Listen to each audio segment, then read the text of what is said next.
कुशल अशा वाणीतून, रसाळ अशा वाणीतून भक्ती सुधारस मंडित कपूरथला निवासी बाबांनी सातत्याने 10 दिवस निरूपण केलं. आज सर्वच आचार्यगण या ठिकाणी उपस्थित झाले. यामध्ये सुरुवात करत असताना सभेचे अध्यक्ष म्हणून जे आपल्याला लाभलेले आहेत, हे ज्यांनी बोटाला धरावं, अरे बाबा असं नको करू, तसं नको करू, असं कर. आणि आजकाल तुमचा आवाज कुठे दिसत नाही, बाबांचं लक्ष असतं. बाबा तरटगावला जरी असले, बाबांचं लक्ष परमपूजनीय मयंकराज बाबाजी पुढे असे तरटगाव निवासी परमपूजनीय आदरणीय श्रद्धेय आचार्य प्रवर श्री मोठे बाबा आजच्या सभेचे अध्यक्षस्थान स्वीकारतील. संपूर्ण भारतभर ज्यांनी धर्मध्वज फडकवला अशा आचार्यांचं या ठिकाणी त्यांच्या कार्याचं, त्यांच्या भक्तीचं, त्यांच्या ऊर्जेचं या ठिकाणी सन्मान होतो आहे. आपण टाळ्याच्या कडकडाटामध्ये आपण बाबांचं स्वागत करू.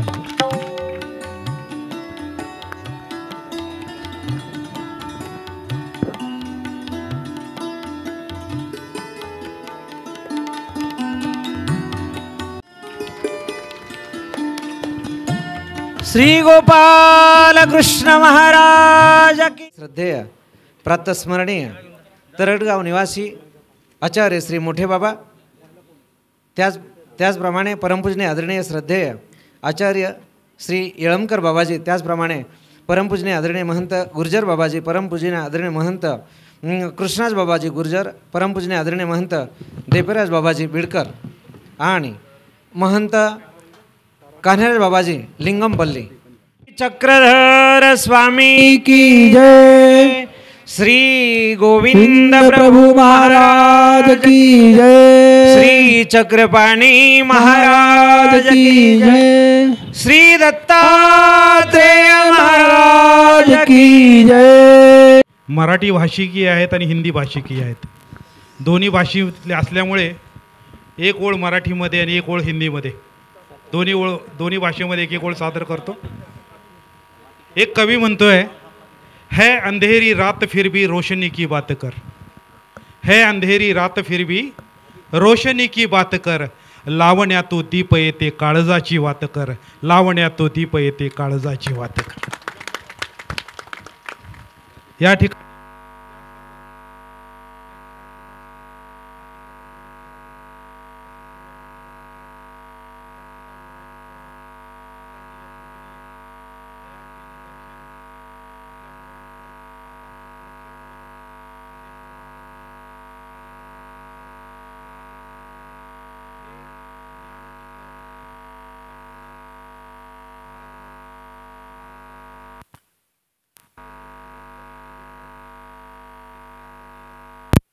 ते जीवन आपण दोन्ही कार्य जे करतात असे आमच्याच कुळातील परमपूजनीय परमादरणीय श्रद्धेय साथी मुनी दादांना विनंती, आपण प्रास्ताविक विचार या ठिकाणी व्यक्त करावेत.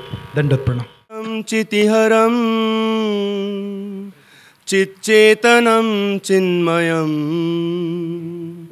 मोहं मुञ्च मनो भव महाकुपार पारं तरम् अन्तः कोशं कोशनिकरं सन्मूलमुन्मूलिनं जीवं जीवयते जगजनिकरं चक्रेश्वरं तं परं सर्वज्ञ श्री चक्रधर.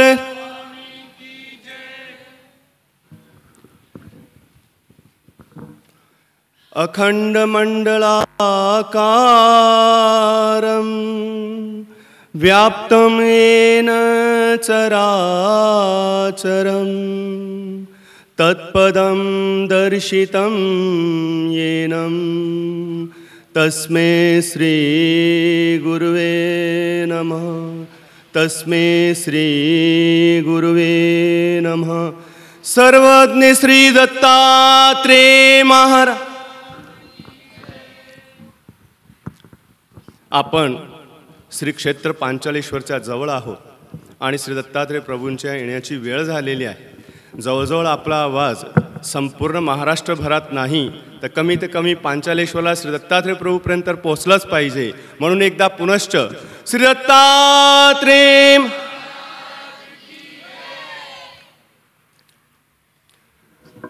ज्यांच्या प्रसन्नतेच्या प्रसादाच्या पालमांड्यांनी आज येथ उभे राहण्याची आध्यात्मिक ऊर्जा प्राप्त झालेली आहे, ते सर्वांचेच हृदयस्थ परमपूजनीय परमादरणीय परमश्रद्धेय प्रातस्मरणीय महानुभव आश्रम शिक्षण संस्था वांबोरी या आश्रमाचे संचालक संस्थापक यांच्याकरता सर्व उपमा उन्या पडतात।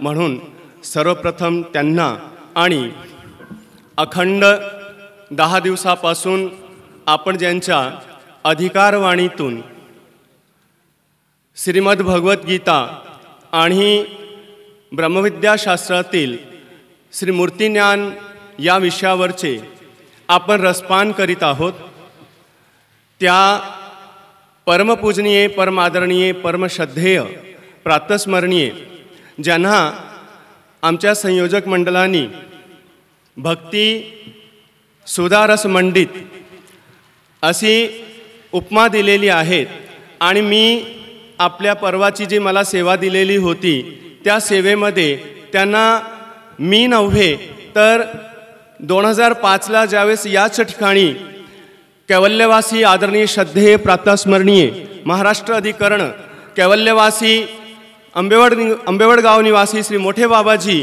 इथे अध्यक्षस्थानी होते।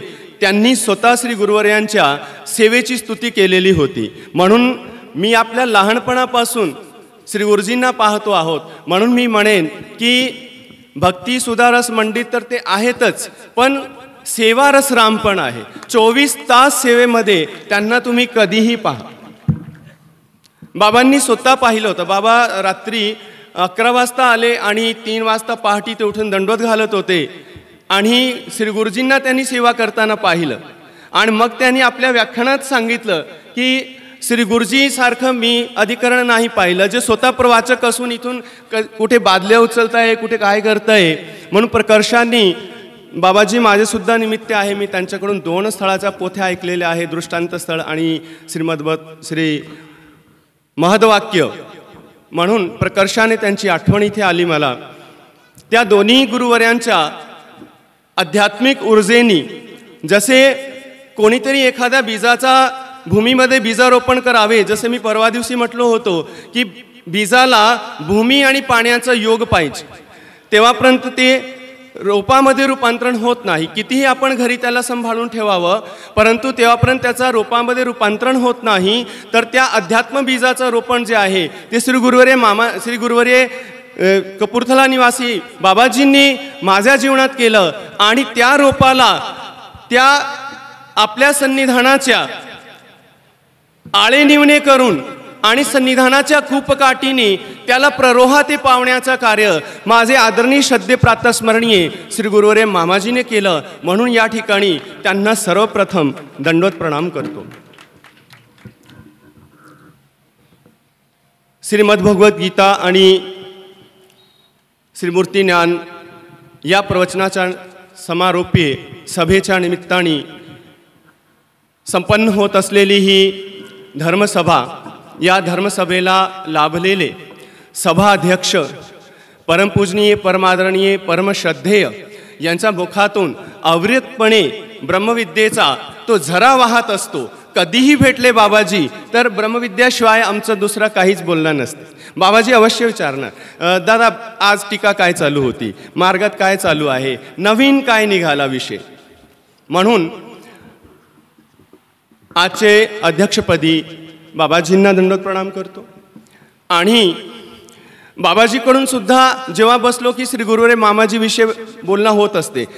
त्या दिवशी सेवेच्या निमित्ताने मी इथे जे निमित्तमाणी जे या विषयावर बोलत होतो, मला बाबांची प्रकर्षाने आठवण आली आणि मी निलेश दादांना पाहून म्हणत होतो, बाबा सांगायचे की त्यावेळेसचा काळखंड वेगळा होता, हा विषय आमचा चालू होतं आणि त्यावेळेस बाबाजी सांगत होते आमच्याकडे त्या कैवल्यवासी बाबांच्या पूजनाकरता पैसे नव्हते, तर श्री गुरुवरे मामाजीने त्यामध्ये पैसे देऊन हार इत्यादी आणून आणि आमची ती इच्छा पूर्ण केली. असे श्री गुरुवरे मामाजींना कोणीही त्यांच्यापासून घडलेले मडलेले विद्यार्थी जेव्हा आपसात बसतात त्यावेळेस त्यांची आठवण केल्याशिवाय राहत नाही. त्याचप्रमाणे आजच्या ज्या सभेचं कार्याध्यक्षपद यांनी सुशोभित केलेलं आहे, परमपूजनीय परमादरणीय परमस्नेही जे नेहमी माझ्यावर लहान भावासारखा स्नेह करतात. कधीही मी गेलो तर कुमार आमनाय महंत श्री जालना निवासी मोठे बाबाजी, त्याचप्रमाणे आता ज्यांचं मी नामोल्लेख केलं त्याच प्रतिष्ठेवर आसनस्थ असलेले परमपूजनीय परमादरणीय परमश्रद्धेय परमस्नेही आंबेवड गाव निवासी श्री बाबाजी आणि ज्यांनी स्वागताध्यक्ष पदाला सुशोभित केलं ते म्हणजे परमस्नेही परमादरणीय परमश्रद्धेय प्रातस्मरणीय, ज्यांना आम्ही प्रेमांनी पोथीच्या संदर्भात बाबांचा आणि माझा योग यायचा, आम्ही सोबतच बसायचं आणि बाबांचा स्वभाव इतका मोकळा आहे की सर्व गोष्टी सांगायचे, विनोदाची असो तत्वाची असो की सर्व आमचं बोलणं व्हायचं. असे आदरणीय श्रद्धेय सातारा आश्रमाचे संचालक श्री मोठे बाबाजी आणि या व्यासपीठावर बसलेले सर्व महंत आणि सभेत उपस्थित सर्व संत, प्रत्येकाचा पृथक पृथक नाव घेऊन आपली जी अपवित्र वाणी आहे, अपवित्र जीवा आहे त्याला पवित्र करावं. या सर्व तपस्विनी आया माता भगिनी आणि सर्व जे काही माझ्या साधनदात्याचा अच्युत गोत्री परिवार आहेत, सर्वांचा पृथक पृथक नाव घ्यावं आणि आपल्या जिभेला पवित्र करावं अशी आपली पात्रता आहे. वेळेच्या अभावात मी आपल्या सर्वांना दंडोत प्रणाम करतो. माझ्याकडे जी सेवा सोपवलेली आहे प्रास्ताविक, या कार्यक्रमाच्या निमित्ताने आपण ज्या ठिकाणी आज उपस्थित झालेलो आहोत, इथली जी या आश्रमाची जी सुरुवात झालेली आहे ती माझ्या माहितीने जवळजवळ 25 वर्ष या आश्रमाला होत आलेले आहेत. 1998 मध्ये या आश्रमाची जागा घेण्यात आली आणि 2000च्या जवळपास मला वाटते या जागेला रहिवास म्हणून इथे राहण्यात आले आणि त्यानिमित्ताने मला प्रास्ताविकवर बोलण्याची ही सेवा दिलेली आहे. शब्दामधून मांडत असते भाव एक चारोळी, शब्दामधून मांडत असते भाव एक चारोळी, आयोजन हे होण्यामागे हीच भावना भोळी, आयोजन हे होण्यामागे हीच भावना भोळी. निमंत्रण आमचे येणे तुमचे, निमंत्रण आमचे येणे तुमचे, ऋणात आपल्या राहून सादर करतो मनातून या प्रस्ताविकाच्या ओळी, सादर करतो मनातून प्रास्ताविकाच्या या ओळी. या जागेत आल्यानंतर श्री गुरुवर्यांनी या त्यावेळेस इथला जो परिसर होता आजही रमणीय आहे. आपण पाठीमागे गेलो, मी परवा दिवशी गेलो होतो विजनाकरता, तर आजही खूप सुंदर विजनाच्या जागा आहेत. म्हणून श्री गुरुवर्यांनी या आश्रमाला नाव मनमोहन आश्रम दिलं. जो कोणी इथे आला तो मनमोहन सारखं म्हणजे मोहित झाल्याशिवाय तो राहायचं नाही. म्हणून या आश्रमाला मनमोहन आश्रम नाव देण्यात आलं आणि 2000 मध्ये इथे सर्वप्रथम या आश्रमाचं उद्घाटन समारंभ झालं. मला आठवते त्यावेळेस त्या कार्यक्रमाचे अध्यक्ष चिंतनीजनक आचार्य श्री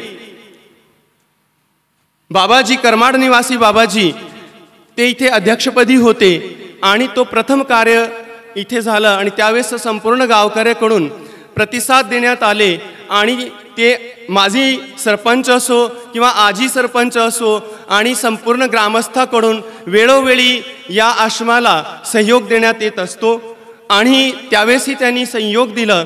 आणि त्यानंतर 2005 मध्ये श्री गुरुवर्य बाबाजींच्या इथे श्रीमद्भगवत गीतेचा 7 दिवसाचा कार्यक्रम होता आणि त्यानिमित्ताने ते आमच्या श्री गुरुवर्य मामाजीकडे आले. मामाजी, मला माहीत आहे तुम्ही सात्विक मुनीला नुकताच ती मननाची सेवा दिलेली आहे, पण आमची विनंती आहे की 7 दिवसाकरता त्यांना तुम्ही झिरपी आश्रमात पाठवावं आणि निमंत्रणाचे दंडोत घातले. मामाजी म्हणे, हो शिष्य तुमचा आहे, किमान 7 दिवसाकरता तरी देता येते ना, 7 दिवसाकरता का देऊ नये. म्हणून त्यावेळेस मी या कार्यक्रमामध्ये उपस्थित झालो आणि त्यावेळेस आमच्या धर्मभगिनी तपस्विनी ललिताताई सातारकर आणि मोहद्री आश्रमामध्ये आता असतात संतमुनी दादा सातारकर, त्यांची दीक्षा या ठिकाणी झाली. आणि तोही कार्यक्रम, त्या कार्यक्रमामध्ये जे आत्ता सांगितलं, कैवल्यवासी आदरणीय श्रद्धे प्रातस्मरणीय महाराष्ट्र अधिकरण श्री अंबेवडगाव निवासी बाबाजी आले होते. बाबाजी 11 वाजता नागपूरवरून इथे पोहोचले आणि 3 वाजता पहाटे उठून दंडवत घालत होते. म्हणून आचार्य नावानं जे सुशोभणारं आचरण, म्हणजे आचार्य म्हणजे जो आचरतो आणि आचरवितो, स्वतःही आचरतो आणि दुसऱ्यालाही शिष्यानाही आचरायला लावतो, ते बाबाजी त्या कार्यक्रमाचे अध्यक्ष होते. त्यावेळेसही तो कार्यक्रम आपण सर्वाच्या सहयोगाने सुंदररित्याने पार पाडलं गेलं.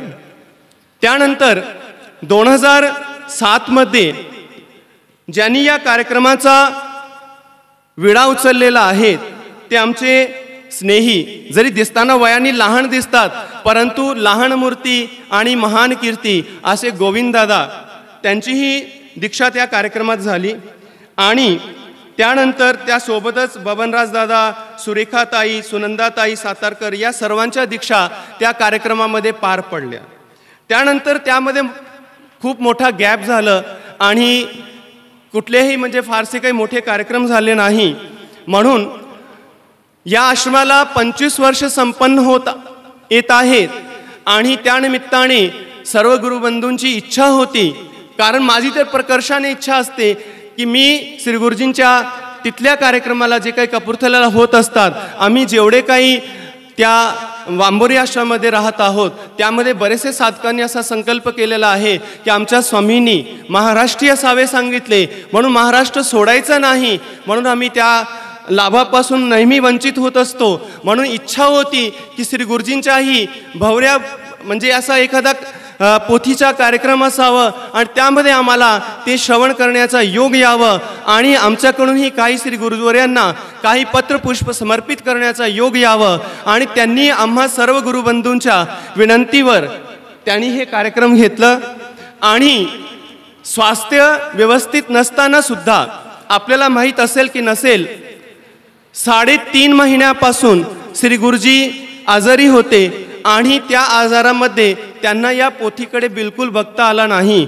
तरी पण मला माहीत आहे, मी लहानपणापासून त्यांना बघितलेलं आहे, ते श्री दत्तात्रय प्रभूंच्या पहाटी उठून सेवा करीत असतात. आमच्याकडे तिथे जे काही अधिष्ठान दिसते आहे आपल्याला, श्री दत्तात्रय प्रभूंचे अधिष्ठान आहे, ते कपूरथला मंदिरामध्ये त्या विशेषाची सर्व सद्भक्तीही सेवा करतात. मला नाही आठवत देतात श्री दत्तात्रय प्रभूच्या त्या विशेषाला त्या सेवेपासून थोडा वेळही मिळत असेल, चालूच असतात, अखंड चालू असतात. आणि श्री दत्तात्रय प्रभूंच्या साधनदात्याच्या कृपेने श्री गुरुवर्यांचं स्वास्थ्य बरं झालं आणि आजही आपण या कार्यक्रमाचा लाभ घेत आहोत.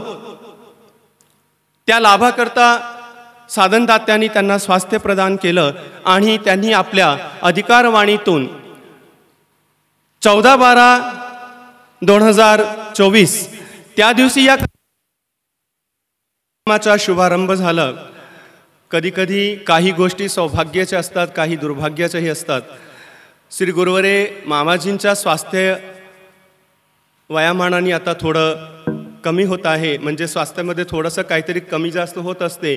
म्हणून आमची इच्छा होती पहिल्या दिवसापासूनच या कार्यक्रमाला उपस्थित राहावं, परंतु काही कारणास्तव मी इथे उपस्थित नाही राहू शकलो. त्याची मनात जीवनपर्यंत खंत राहील की मी त्या सेवेला उपस्थित राहू शकलो नाही.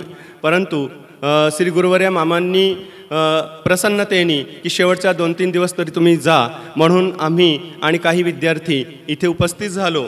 आणि त्यापूर्वी या कार्यक्रमामध्ये श्री गुरुवर्यांचा तर प्रवचन होतं असायचेच आणि त्यांचा सर्व आपण असलेले इथे जे साधक वृंद आहे त्यांनी रसपान तर केलंच, पण त्यासोबत जे या कार्यक्रमाला पार पाडण्याकरता जे बाकीचे सर्व गोविंददादांच्या जे मित्र आहे, म्हणजे जे बहुउद्देशी हितक्ष बहुउद्देशी विकास संस्था या संस्थेचे जे अध्यक्ष म्हणजे ते माझे परमस्नेही आदरणीय श्रद्धे राजूदादाजी आणि माझे परमस्नेही पोगरवाडी संस्थेचे संचालक श्री आदरणीय श्रद्धे बालकृष्ण दादाजी असो आणि की त्यांची सन्मित्र मंडळी जे सर्व जवळजवळ त्याच्यातले बहुतेक विद्यार्थी आदरणीय श्रद्धे बाबाजींनी घडवलेले आहे आणि त्यांचं निलेश दादा आहेत आणि इत्यादी त्या सर्वांच्या माध्यमाने या कार्यक्रमाला तो जो एक रूप आला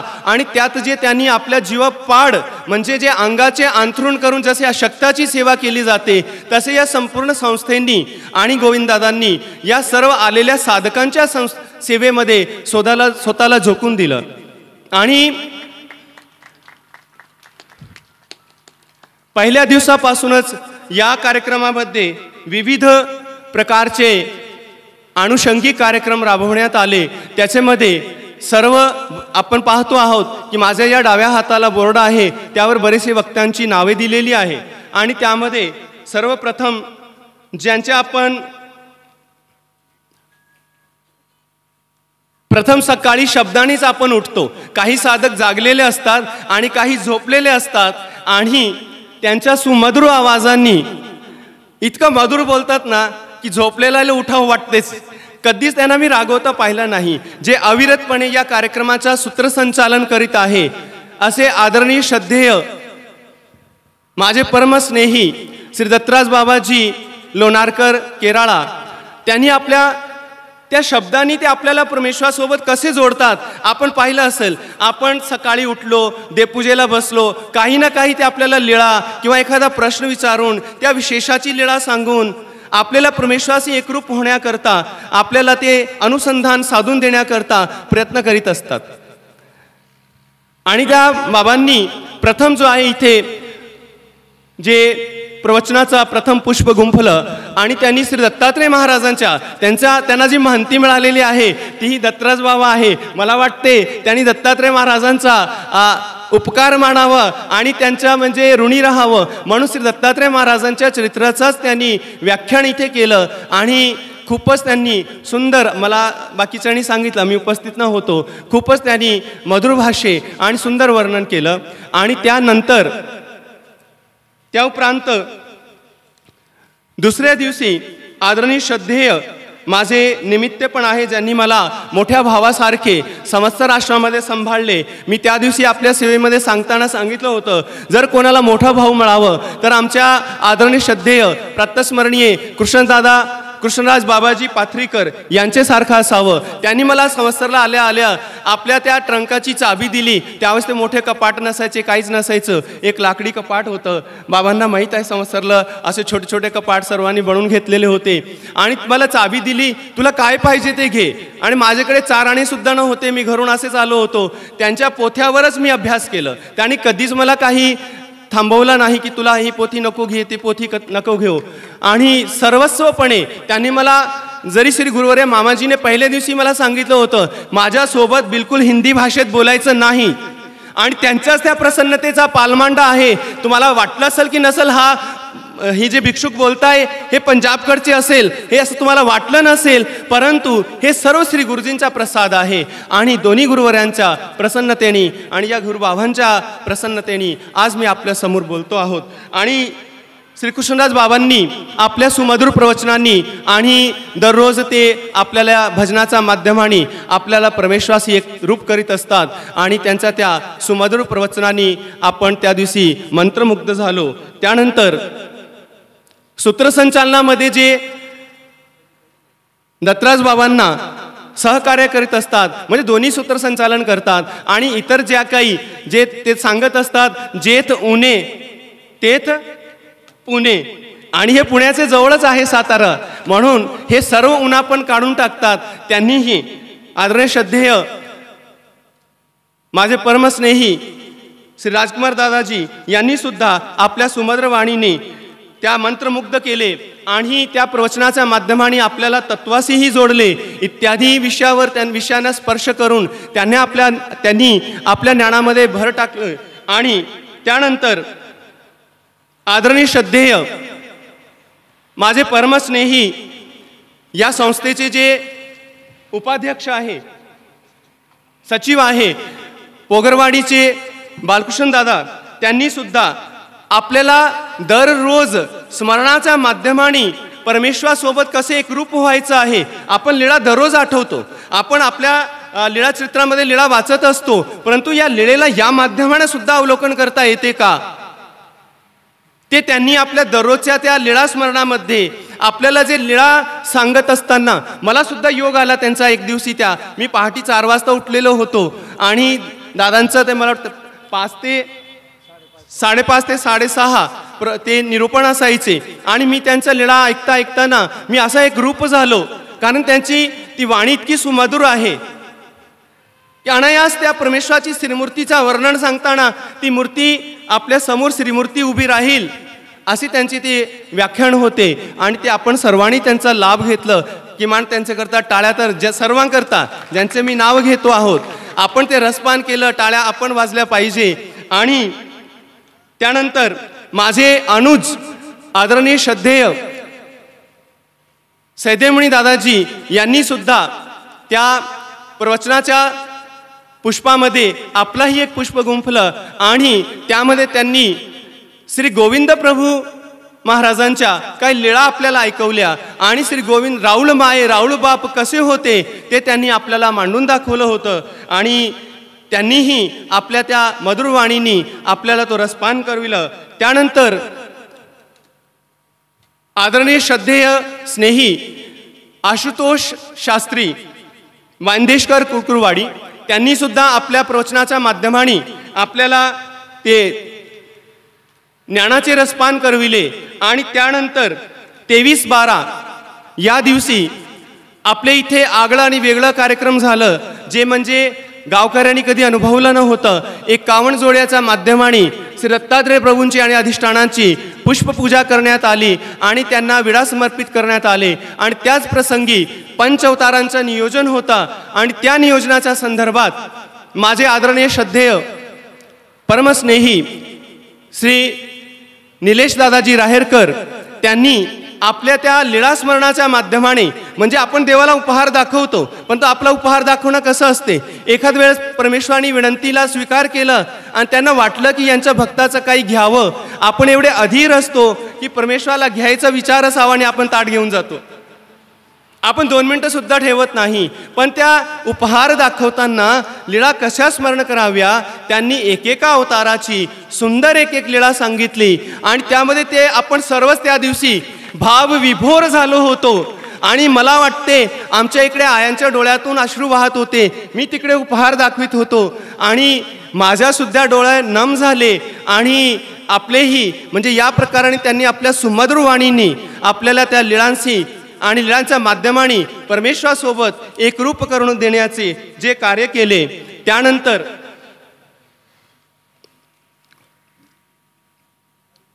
त्याच पंचअवताराच्या कार्यक्रमामध्ये आम्हाला लाभलेले आमचेच आदरणीय श्रद्धेय परमस्नेही अमरावती निवासी श्री देमेराज बाबाजी त्यांच्या सुमधुर वाणीतून आपण जे आरती आणि भजन ऐकले त्या स्मरणाच्या सोबत त्यांच्या आरतीच्या माध्यमाने सुद्धा आपण परमेश्वराशी एकरूप झालो. आणि त्यामुळे तो पंचअवताराचा जो एक आनंद होता असं वाटतच नव्हतं. मी जवळजवळ 1.25 तास बसलो तिथे स्मरणाला आणि वाटलंच नाही की 1.25 तास गेलं कसं. जर की मला आता नुकताच टेलबोनची प्रॉब्लेम झाली, माकड हाडचं थोडंसं त्रास झालं आणि मला खाली बसायला नाही म्हटलेलं, 1.25 तास कसे गेला बाबा अशा त्यांच्या त्या मधुर वाणीनी लीळा चालू होत्या आणि आम्ही त्याच्यामध्ये समरस झालेलो होतो. त्यानंतर दुपारच्या सभेमध्ये आदरणीय श्रद्धेय यांना नुकतंच महंती झालेली आहे, फलटण निवासी विरागव्यास बाबा, त्यांनी आपल्या त्या एक्सप्रेस प्रवचनाच्या द्वारे, कारण त्यांना 15 मिनिटं दिलेले होते. 15 मिनिटामध्ये आपला विषय कसे मांडावं, त्यांनी इतकी सुपरफास्ट, मला वाटते शताब्दी अशी चालत नसेल, असंच फास्टमध्ये त्यांनी सर्व विषयाचा आढावा घेऊन आपल्या त्या प्रवचनाच्या माध्यमाने श्रीमद्भगवत गीता त्यांचं अवलोकन कसं करावा, त्यामध्ये जो आहे आपण काय काय बघू शकतो ते सर्व त्यांनी त्या दिवशी सांगितलं. आणि त्यानंतर ज्यांचं रात्री आपण सुमधुर असं कीर्तन ऐकलं ते म्हणजे माझे परमस्नेही रमेशराज दादाजी शास्त्री अहमदाबाद. त्यांनी आपल्या सुमधुर वाणीनी आणि तडक फडक म्हणा, कारण आजकाल तडक फडकची सुद्धा गरज आहे, ते असं मिळमिळीत आवाजामध्ये आपण जागे होत नाही, कारण आपण झोपलेले आहोत, त्या ज्ञानामध्ये झोपलेले आहोत. आपल्याला जागृत करण्याकरता आजकाल हे तरुण जे कीर्तनकार आहे, जे प्रवचनकार आहेत, त्यांची अत्यंत गरज आहे. मला थोडंसं दुःख वाटलं, कारण की या गावामध्ये कार्यक्रम होत असताना गावकरी खूप उशीर येत होते. म्हणून आपण जर आपल्या जीवनाचा उद्धार करायचं, त्यांनी रात्री सांगितलं मला आता काही कीर्तन करायचं नाहीये, मी थोड्या वेळात आपला हा जे प्रस्ताविक आहे तो इथेच त्याला विराम देतो आहोत. यामध्ये जरी कोणाचं काही नावोल्लेख राहिला असेल ते आमचे आभार प्रदर्शनामध्ये केलं जाईल. आणि त्या सर्व वक्त्यांनी सुंदर असं विवेचन केलं आणि त्यामध्ये विविध कार्यक्रम इथे राबवण्यात आले. आणि त्याचा लाभ आम्हाला जे मिळालं ते म्हणजे श्री गुरुवर्य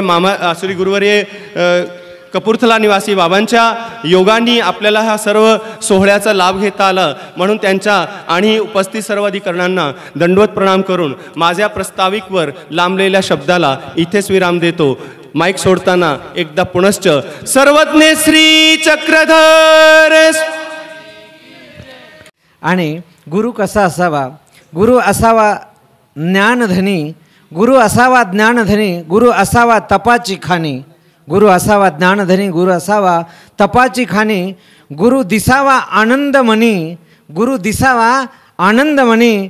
तेव्हाच मिळतो आनंददानी, तेव्हाच मिळतो आनंदाने. अशा पद्धतीने दादांनी सुंदर विचार या ठिकाणी व्यक्त केले.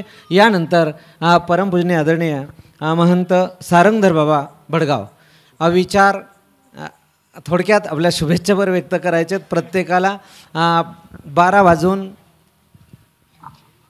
11 झालेले आहेत.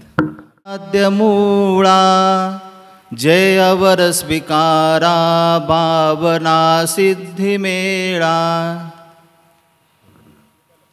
विमल परदयाळा त्वां नमो आर्यलीळा. नमन पतित पाळा चक्रपाणी कृपाळा. नमन पतित पाळा चक्रपाणी कृपाळा. सर्वज्ञ श्री चक्रधर स्वामी की जय. गेल्या 11 दिवसापासून साधनदाता सर्वज्ञ श्री चक्रधर प्रभूंच्या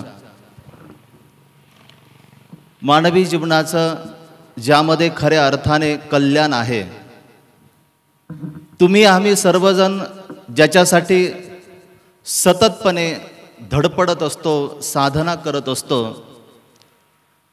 असं जे काही परमेश्वराचा जो मोक्ष आहे, परमेश्वराचं जे प्रेम आहे, आणि हे परमेश्वराचं प्रेम आपल्याला कशा पद्धतीने प्राप्त करून घेता येईल या संबंधाने गेल्या 11 दिवसापासून ज्यांच्या अधिकार वाणीतून खरोखरच त्या चैतन्यापर असलेल्या परमेश्वराला समजावं आणि परमेश्वराला समजून त्या परमेश्वराने विहित केलेला साधकाला जो आचार आहे तो आचार कशा पद्धतीने तो आपल्याला या वर्तमान परिस्थितीमध्ये तो साधता येईल, अत्यंत अमौलिक अशा प्रकारचं निरूपण ज्यांच्या अधिकार वाणीतून या ठिकाणी संपन्न झालं, असे आदरणीय श्रद्धेय वंदनीय श्री बाबाजी, या निमित्ताने संपन्न होत असलेली ही धर्मसभा आणि या धर्मसभेचे माझे विद्यागुरुवर्य, या सभेचे अध्यक्ष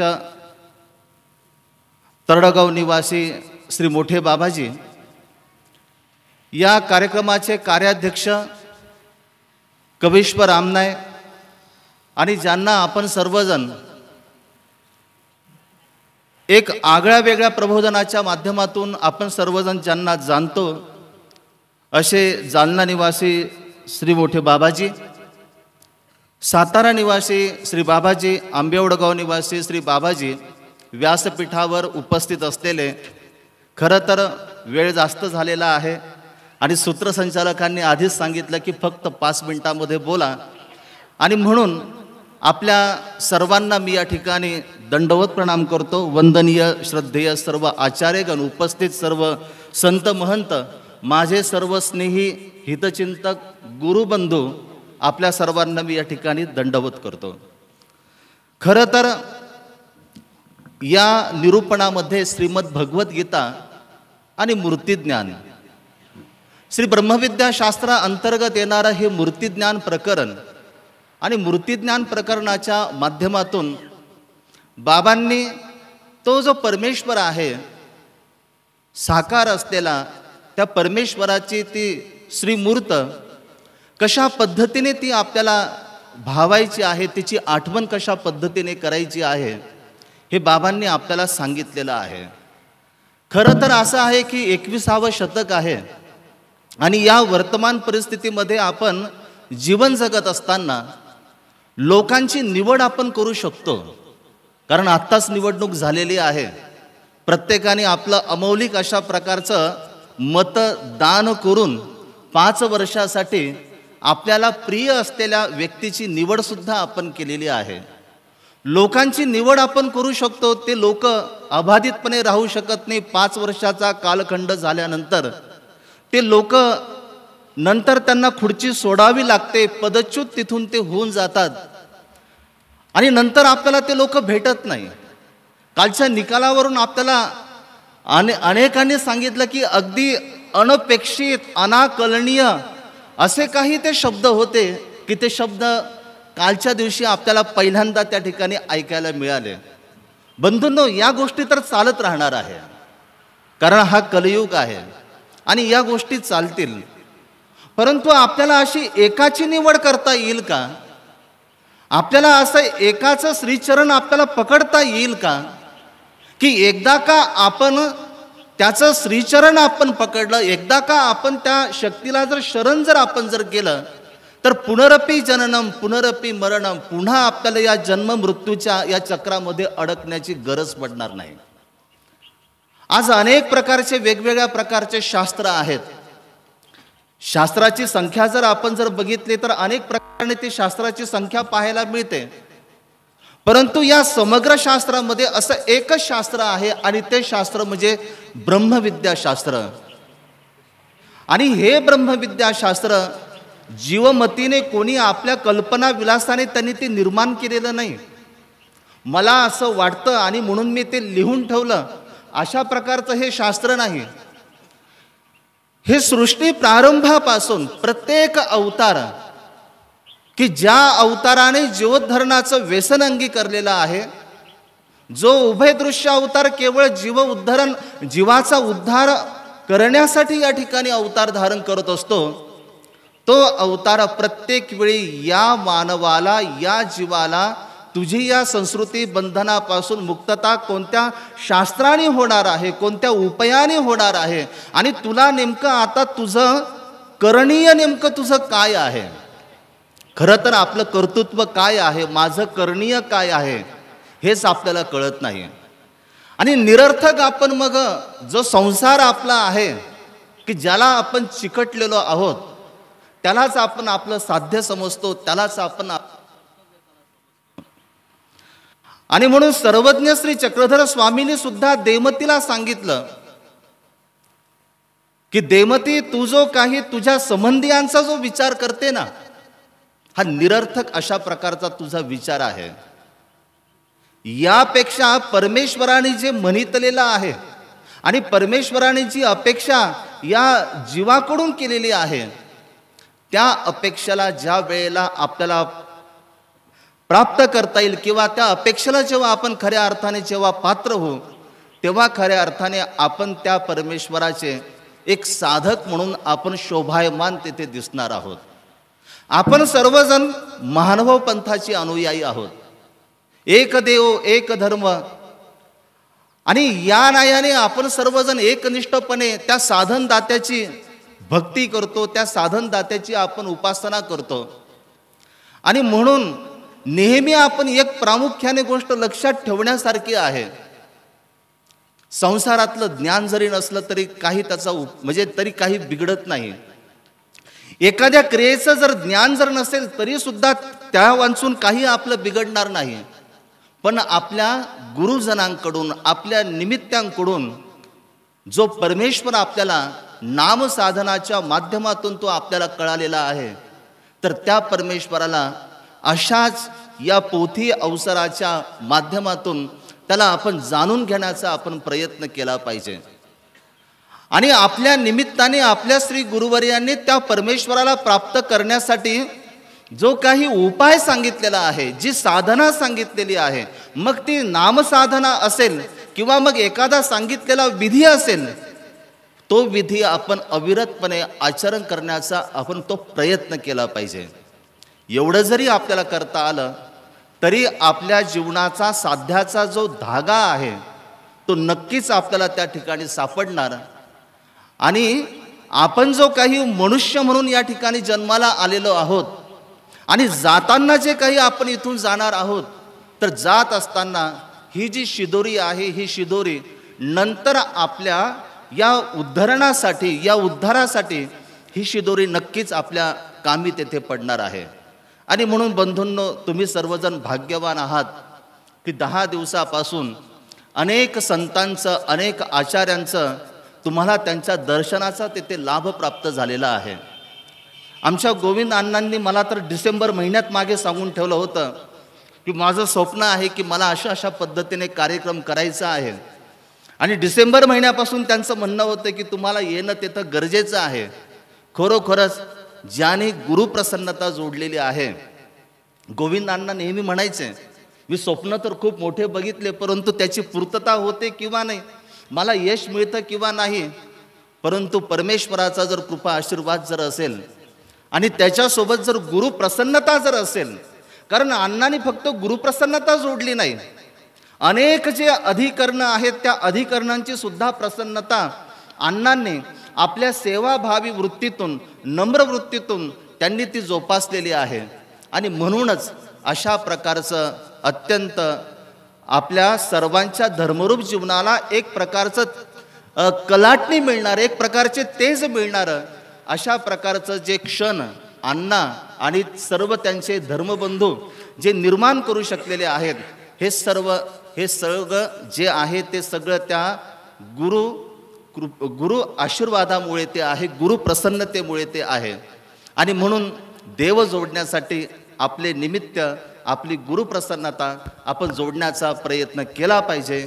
एवढंच या प्रसंगी आपल्याशी संवाद या ठिकाणी साधतो आणि लांबलेल्या शब्दांना या ठिकाणी विराम देतो.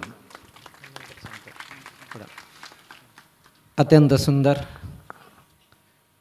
गुरुच्या माध्यमातून देव कसा जोडावा, कमी शब्दामध्ये बाबांनी खूप सुंदर, बाबा खूप बोलतात, बाबांना तासनतास बोलायची सवय आहे, परंतु 12 वाजून काही मिनटं झाले, आमच्याकडे झोपतात लोक या टायमी, आहे ना बाबा.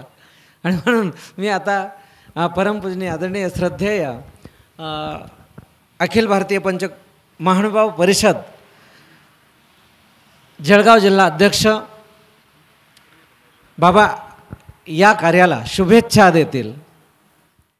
वज्र पंजरू आरताचा उदारू, तो नमीन कृपेचा सागरू श्री सर्वेश्वरू, तो नमीन कृपेचा सागरू श्री सर्वेश्वरू. सर्वज्ञ श्री चक्रधर स्वामी की, श्री दत्तात्रेय महाराज. श्रीमद भगवद्गीता तथा मूर्तिज्ञान निरूपण सोहळा गेल्या 10 दिवसापासून आपण या ठिकाणी ज्यांच्या मुखारविंदातून श्रवण करत आहात ते परमपूजनीय, परम आदरणीय आचार्य प्रवर श्री कपूरथला तथा झिरपी, अनेक ठिकाणी संस्था आहेत त्यांच्या. जेवढे शिष्य तेवढ्या संस्था आहेत त्या बाबांच्या, आहे ना? बरोबर मुकुंदराज? बरं. म्हणजे अनेक आपण मोठे झालेत आणि शिष्यांनाही मोठे केलं, आणि मात्र शिष्यांनी बी त्याला गुरुचं पांग फेडणं म्हणतात. आमचा हा गोविंदच होता. कोणी म्हणणार नाही का हा काही करू शकेल म्हणून, परंतु साधनदाताची कृपा आणि गुरुची प्रसन्नता अशक्य गोष्ट शक्य करून टाकत असते. आणि म्हणून त्यांनी आपल्याला गेल्या 10 दिवस आपल्या श्री गुरूंच्या मुखातून जे मूर्तिज्ञान श्रीमद भगवद्गीता प्रवचन या ठिकाणी आपल्याला गुरुजींना प्रार्थना करून या ठिकाणी त्यांच्या मुखातून सर्वांना ते श्रवण करवलं. आणि आज त्याचा समारोप आहे. ज्ञानाचा समारोप होत नसतो, परंतु त्याला आपल्या भाषेमध्ये सांगता म्हणतात. म्हणजे थोड्या दिवसापुरते सामने पुन्हा आणखीन लागणे. आणि म्हणून आजच्या ह्या शेवटच्या दिवशी समारोपीय सभेला अध्यक्ष म्हणून परमपूजनीय परम आदरणीय ब्रह्मविद्या पाठशाळा तळगाव येथील आचार्य प्रवर श्री बाबाजी, तसेच या संपूर्ण कार्याचे अध्यक्ष जालना जिल्ह्यातीलच आहेत बाबाजी, परमपूजनीय परम आदरणीय कवीश्वरराव नाय आचार्य प्रवर श्री जालनाचे बाबाजी, तसेच ज्यांचा आता आपण थोड्या दिवसामध्ये विचारमाळिका प्रवचन ऐकणार आहात ते माझे सुहृद सन्मित्र सर्वच. ते या सभेचे कार्यक्रमाचे स्वागत अध्यक्ष होते ते परमपूजनीय परम आदरणीय श्री बाबाजी. या मंचावर उपस्थित असलेले सर्व पांचाळेश्वर निवासी येथील आचार्यगण तथा अमरावती येथील देमेराज बाबाजी, आमचे ज्येष्ठ बंधू हरद बाबाजी, सर्व आचार्यगण, माझे सर्व स्नेही, आपण सर्व संत मंत भिक्षुक वासनिक, या ठिकाणी आपण 10 दिवसापासून ऐकत आहात. आता काय सांगायचं आहे, कारण स्मरण मूर्तिज्ञान ऐकत आहात, आहे की नाही? आणि ते मूर्तिज्ञान म्हणजे मूर्तीचं स्मरण, आणि त्या स्मरणाने आपल्याला काय होत असते? प्राप्ती ते करी, नाम प्राप्ती ते करणार आहे. तुम्हाला काही ना काही, ज्याला वेद आहे त्याला बोध होईल, जो बोध आहे ते अनुसरणाला तयार होतील, जे अनुसरले ते स्मरणाला तयार होतील, चर्येला तयार होतील. म्हणजे काही ना काही त्यांना प्राप्त होणारच आहे. त्याच्यावरती जास्त काही विश्लेषण करता येत नाही. या ठिकाणी अनेक विद्वान आहेत, परंतु या आपल्याला फक्त एकच माहीत असतं, गाठी घ्यायची, नाम म्हणायचं, पण ते नामस्मरण कसं करायचं या ठिकाणी बाबांना आपल्याला 10 दिवसपर्यंत सांगितलं आहे. आपल्या पूर्वजांनी सरळ सरळ म्हटलं की काय होतं मग नामाने? नामे पाप झळे. आलं का लक्षात? ग्रस्त मंडळीसाठी आहे ना. तुम्हाला प्रार्थना पाहिजे की नामे पाप झळे भवादेवी टळे, शत्रू कद्या ना टळे, आले विघ्न पडे, महाबळेश्वरे वाजेश्वरे पांगुडे, ऐसे नाम जपा तुम्ही भवबुडे, घ्या मुक्तीसे सोहळे. हे नामामध्ये आपण ते नामस्मरण करण्याचा सतत अभ्यास केला पाहिजे, किंवा ते नामस्मरणासाठी आपण वेळच काढला पाहिजे. तर आपण या ठिकाणी बाबांच्या मुखातून जे ऐकलं आहे ते नामाचं स्मरण, मूर्तीचं स्मरण आपल्याकडून होऊ शकेल. आणि या कार्यक्रमाचं ज्याने आयोजन केलं आहे त्या गोविंदाला पुन्हा अशा प्रकारची सेवा घडत राहो, धर्मकार्य घडत राहो, आणि त्याची ही सेवा परमेश्वर स्वीकार करो. त्या बाबांना तर काय आपण शुभेच्छा देऊ शकत नाही, पण आयोजकाला देऊ शकतो. म्हणून त्याच्याविषयी सदिच्छा व्यक्त करतो, आणि आमच्या संपूर्ण पामा आश्रमातर्फे त्याला पुन्हा पुन्हा शुभेच्छा देतो. दंडवत प्रणाम. श्री मोठे बाबा स्वागत अध्यक्ष होते, स्वागत पर विचार नक्की व्यक्त करते. प्रणाम. बघतो हलाती सरल प्रफुल्ल माला लसत, वत्सुम सुंदर मंदिरे करतले संतांगे स्थालिका, भांड क्रीडन कौतुके प्रतिगृहे भुजन हसन हसयन, प्रेमे रुद्धपरम परात परतरम तम चिद्वाख्य नमः. बंधूंनो, आज या ठिकाणी आज संपन्न होत असलेला श्रीमद भगवद्गीता आणि मूर्तिज्ञान याच्या विषयावरचं प्रवचन, त्यानिमित्ताने करण्यात आलेलं निरूपण आणि त्याचा आज हा सांगता सोहळा या ठिकाणी संपन्न होतो आहे. या सांगता सोहळ्याच्या निमित्ताने छोटेखानी एक सभासत्र आयोजित केलेलं आहे आणि त्या सभासत्राचं अध्यक्षस्थान ज्याने स्वीकारलेलं आहे माझे ज्येष्ठ गुरुबंधू, आदरणीय श्रद्धेय प्रातस्मरणीय ब्रह्मविद्या पाठशाळाचे सर्वा. थोडक्यात सांगायचं म्हणजे सातारा जिल्हा आहे, शिवभाऊ आपण ज्याला म्हणतो नाही का, हा जिल्हा एकच आहे, सातारा जिल्हाच आहे. शिवभाऊ आहेत आमचे ज्येष्ठ गुरुबंधू आहेत, शिवबंधूसुद्धा आहेत. शिवभाऊ असं म्हटलं तरी आमच्या भाषेमध्ये हरकत नाही आहे. यांचं एक प्रभुत्व ब्रह्मविद्येवरती आहे, वक्तृत्वावरती प्रभुत्व आहे. आज जवळजवळ 200 मंडळी यांच्या सन्निधानामध्ये आहेत आणि 100 बडकर एक आहे. हमशे बडकर कोण नाही, 100 बडकर एक आहेत. मग ते पोथीचा अंग असो की वक्तृत्वाचा असो की कुठल्याही कार्यक्रमाच्या त्या माध्यमातून सेवेचं अंग असो, काय ऑलराऊंडर ज्याला आपण म्हणतो, असे असणारे आदरणीय श्रद्धेय प्रातस्मरणीय तळगाव निवासी बाबाजी, त्याचप्रमाणे या संपूर्ण कार्यक्रमाचं कार्याध्यक्षपद ज्याने स्वीकारलेलं आहे त्यांच्याविषयी काय बोलावं हा माझ्यावर प्रश्न निर्माण होतो. का ते सुद्धा सातारकरच आहेत. बाबाही सातारकरच आहे, सातारा जिल्ह्यात म्हणून बरं का बाबा तळगावचे, हो ते सुद्धा सातारकरच, आम्ही सातारकरच आहे, ऐकलं का. तर त्यांच्याविषयी काय बोलावं हा मला मोठा प्रश्न पडतो. की मला चरित्र थोडंसं आठवतं, भाईदेवबासांचं चरित्र आठवतं. लहान असतात वयाने, देवांच्या सन्निधानामध्ये आहेत, झोपलेले आहेत आणि रात्री जाग आल्यानंतर लहान आहे आणि मुनिदेव हो मुतू असा शब्द चरित्रामध्ये येतो. बरोबर वयाने देव घेऊन जायचे. भाग्यशाली जीव आहेत, आपण त्यांची तुलना आपल्यापर्यंत करू शकत नाही. प्रत्यक्ष परमेश्वर घेऊन जायचे आणि शिंतोड पडलेले असायचे. 22 पुन्हा त्या ठिकाणी परिमार्जन करायचे. आमचं चरित्र थोडक्यात सांगतो मी इथं. याच्याकरता चरित्र सांगतोय की लहानपणी ज्यावेळेला आश्रमामध्ये होतो ते माझ्या पोटाला चिकटून झोपलेले असायचे.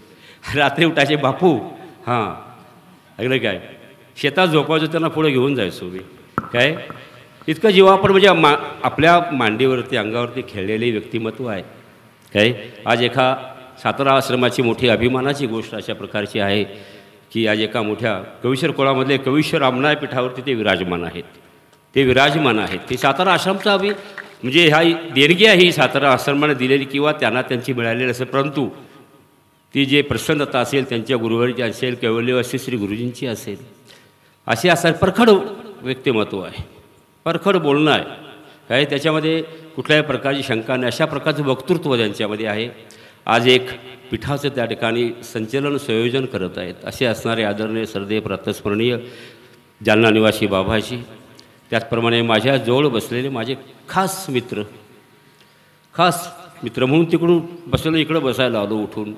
ऐकलं काय, हितक्ष आहेत, काय पहिल्यापासूनच आहेत, हितक्ष माझे आहेत, सन्मित्र माझे आहेत, काय आणि एका आश्रमाचे संचालक आहेत. आजही आमचं प्रेम आहे, पुढे असंच राहणार आहे.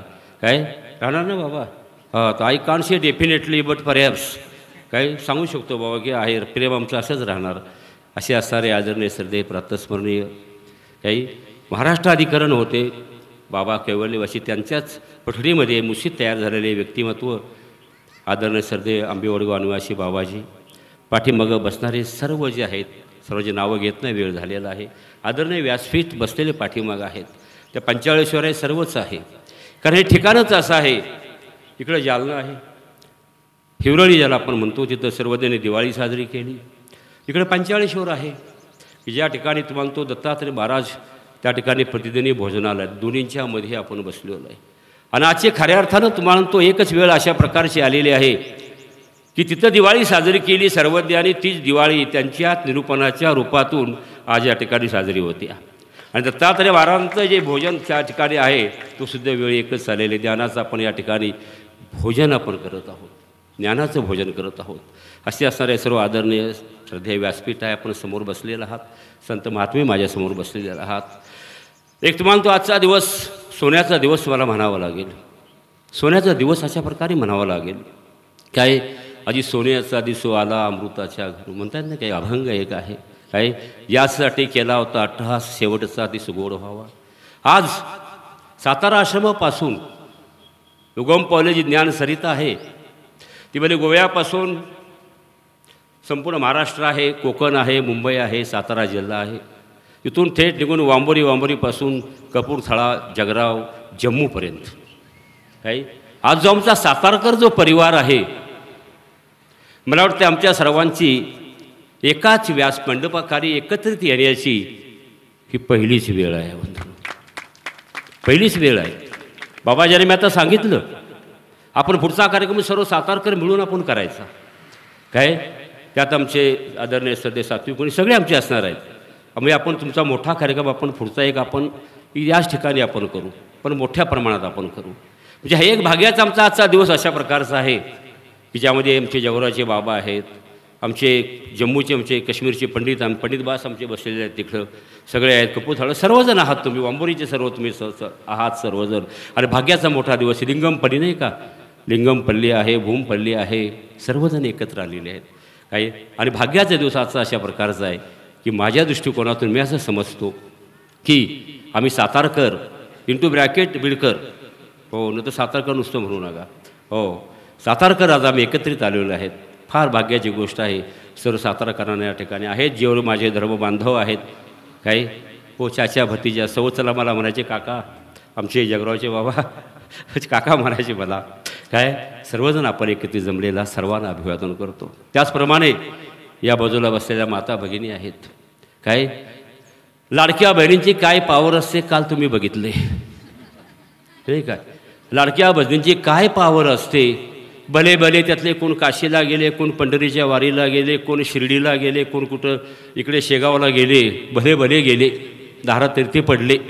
काय आणि म्हणून सर्व माझ्यासमोर बसलेल्या लाडक्या बहिणी आहेत, सर्व या त्यांची पॉवर फार मोठी आहे आणि दिसून येते. इकडच्यापेक्षा इकडची संख्या फार मोठी आहे. काय म्हणून थोडंसं दबकुनी बोलावं लागतं आहे. पॉवर काल आहे ती भले भले मातेला मिळालेले आहेत. काय सर्व माझ्या बसलेल्या बंधू भगिनी इथं बसलेले आहेत. सर्वांना अभिवादन करतो. या ठिकाणी मी थोडंसं बोलतो, मी शुभेच्छा म्हणून. पुढे जास्त कुणाचा नावाचा उल्लेख राहिला असेल तरी माफी मागतो. काय हे सातारा आहे, सातारा जिल्ह्याचं म्हणतो तत्त्व अशा प्रकारचं आहे की नम्र हा त्यांच्या ठिकाणी गुण असतो.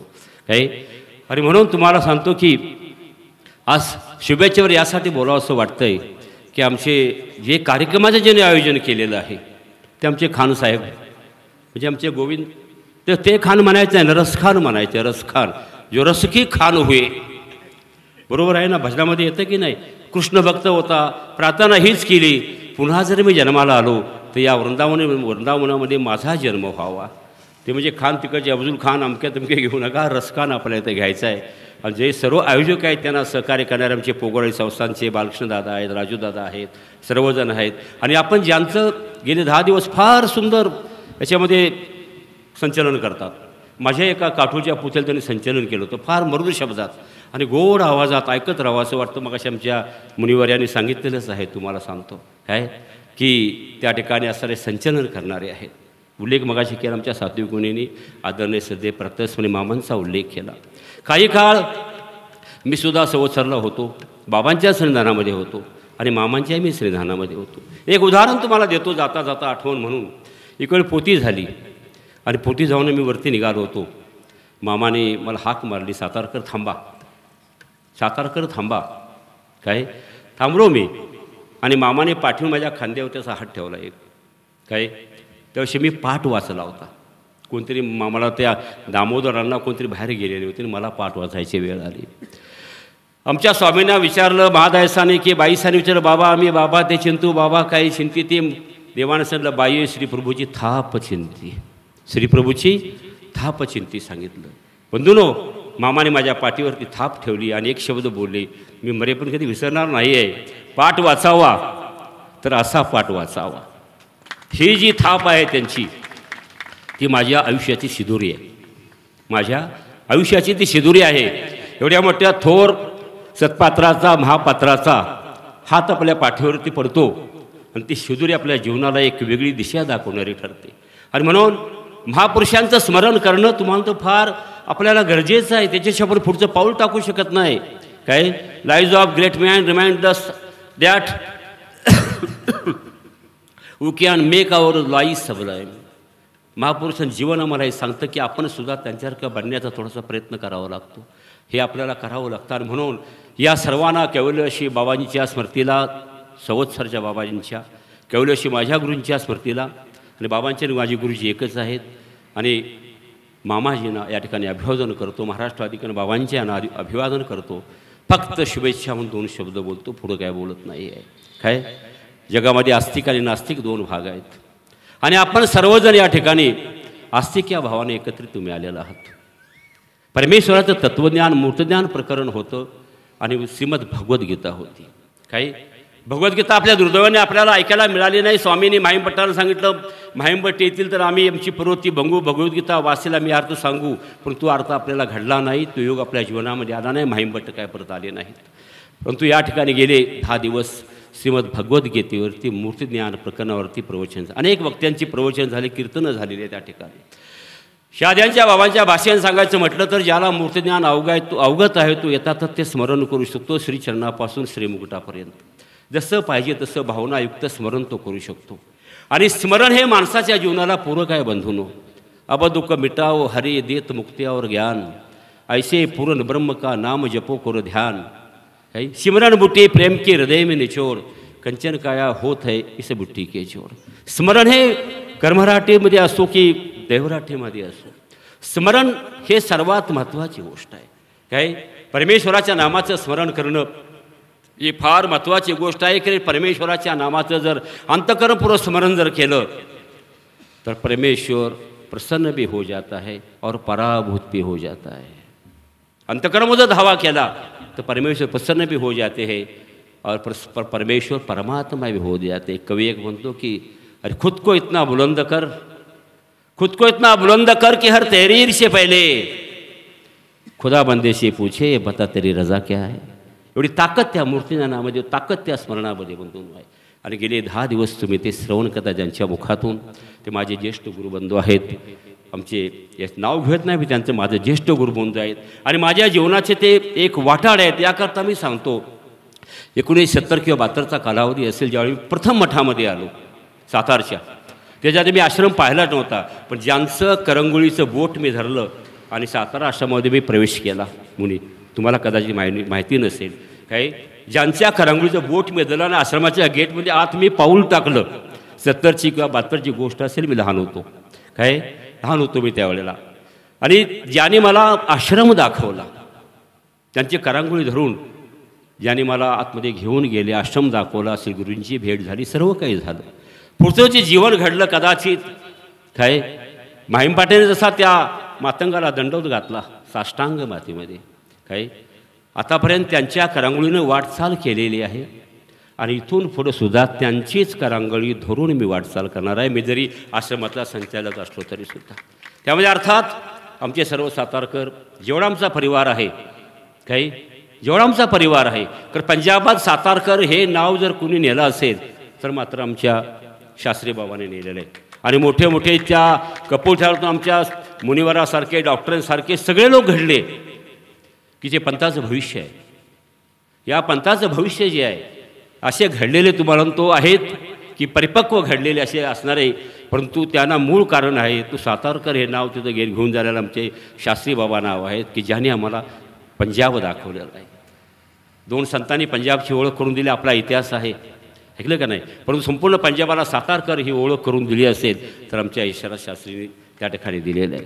त्यांना या ठिकाणी दंडोत करतो बंधूंनो मी, काय पण अगदी अंतःकरणपूर्वक दंडोत करतो. सर्व असणारे सहकार्य आहेत आपण सर्वांना दंडोत करतो. आजसुद्धा आमचे जम्मूमध्ये आमचे पंडित काश्मीरी पंडित आमचे राघव भट आज कार्य करतायत. त्या ठिकाणी जाऊन शेवटाला डोंबिग्रामी आहे, परंतु तिकडेही कार्य करतायत, जाऊन एका देशाच्या शेवटाच्या टोकाला कार्य करतायत. कपूरथळा थोडासा अलीकडं मध्यभाग आहे.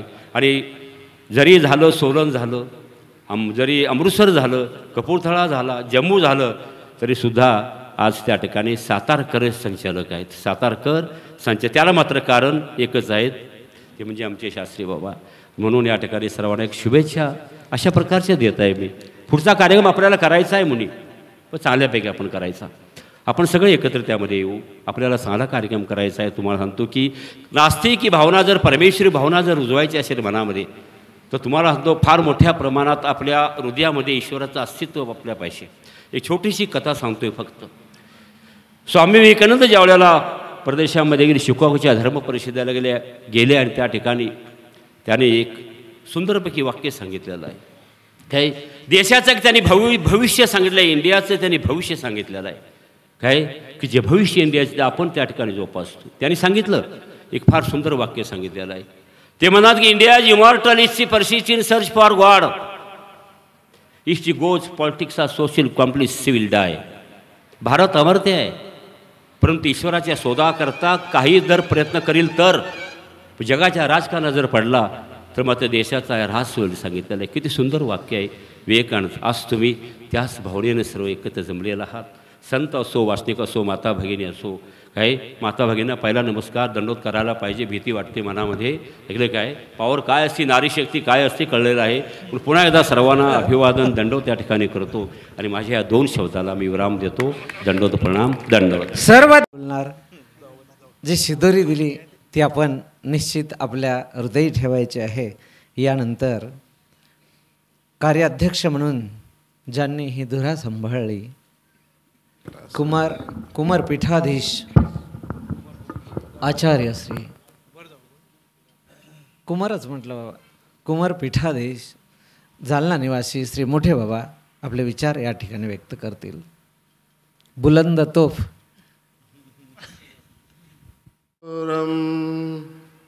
गोपांगनानांशदुकूलचौरम् अनेक जन्मार्जित पापचौरम् चौराग्रगण्यं श्रीकृष्णं नमामि.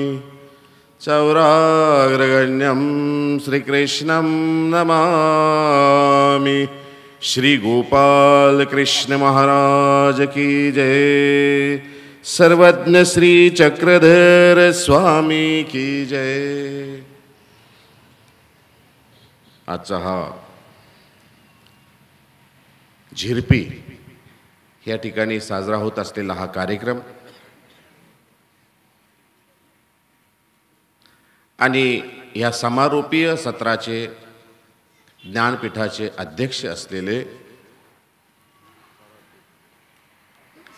तरडगाव निवासी मोठे बाबाजी, नाव घेणार नाही मी त्यांचं, कारण संवत्सर या ठिकाणी असताना बाबांसमोर पाय मोडून म्हणजे तसे पाय मोडून नव्हे, पायाची दुमडी करून ज्यांच्याकडून मी शास्त्र समजून घेतलेलं आहे, ज्यांनी 17 वेद मला सांगितलेले आहे, उद्धरणाचे अगदी सोप्या भाषेमध्ये कोष्टक सांगितलं होतं मला. आजही बाबांनी सांगितलं तर आत्ताही लावून दाखवतो मी. 17 भेद सांगितल्यानंतर चांगल्या चांगल्या विद्यार्थ्याची पळताभुई थोडी होती, त्याला 2 दिवस सुधरतच नाही काय चाललंय. पण बाबांनी इतक्या सोप्या भाषेत मला धर्म आणि शास्त्र समजून सांगितलेलं आहे की ज्याला म्हणतात ना, जेथ दिव्यत्वाची प्रतीती तेथ माझे कर जुळती. असे आदरणीय श्रद्धेय असलेले तरडगाव निवासी बाबाजी आज आपल्याला या कार्यक्रमाला अध्यक्ष म्हणून लाभलेले आहेत. आमच्या जालना जिल्ह्याचं भाग्यच म्हणावं लागेल, भाग्यच आहे. या ठिकाणी दुसरे जे आहेत, दोघांच्या मध्ये मी बसलेलो आहे. पहा, सर्कस पाहिली तुम्ही, दोन्हीकडे जाळी बांधलेली असते आणि मध्ये काही लोक असं पाळणा खेळत असतात, झोपाळा खेळत असतात. वरून हात जरी सटकला सुटला तरी दोन्हीकडून जाळी असते, नेट असते. ते नेटमधून तो खेळणारा काही पडत नाही. तसे एका बाजूला तरडगावचे बाबाजी आहेत, दुसऱ्या बाजूला माझे सातारचे बाबाजी आहेत. आता माझी काय मत आहे त्यांनी थोडक्यात सांगितलेली आहे. वांभोरीचं चरित्र आहे, भाईदेव व्यास आहेत, 2 भाऊ आहेत, एक पिसा आहे आणि एक असा आहे. पण बाबा तोही एक असा होता की तो स्वामींसाठी असा बोरे वेचू वेचू आणायचा. आणि ते बोरे वेचून आणल्यानंतर स्वामींच्या ठिकाणी ते बोरे असे रिचवायचे. स्वामींना ते बोरे उचलून खायला द्यायचे. स्वामी आवडीपूर्वक त्यांच्या बोराचा ते स्वीकार करायचे. बाईसा पाठीमागून ओरडायचे, अरे पोरा, अरे उष्टी बोरं बाबांना देतोस काय? रामायणामध्ये एक चरित्र आहे, ती शबरी. कितीतरी वर्ष वाट पाहिले तिने रामाची. त्या ठिकाणी मग राम ज्यावेळेस आले त्यांनी ते बोरं दिली. आमच्या ग्रंथराजमध्ये अशी एक लीळा आमच्या स्वामींची 800 वर्षापूर्वी घडलेली. वांभोरीची ही लीळा. बाईसा ओरडायची, भिंगारची, हो चुकलं, भिंगारची ही लीळा. बाईसा ओरडायच्या, अरे पोरा, बाबांना उष्टी बोरे देतोस काय? स्वामी हाताच्या अनुकाराने थांबवायचे, डोळ्यांनी दाबायचे, बाई थांबा. फार सुंदर वाक्य आहे स्वामींचं. बाई बोरे उष्टी आहे पण भाव उष्टा नाही. ती लीळाबाबांनी सांगितली थोडक्यात, डोळ्यापुढे तरळून गेली. लहान होतो मी, 1985ची गोष्ट आहे.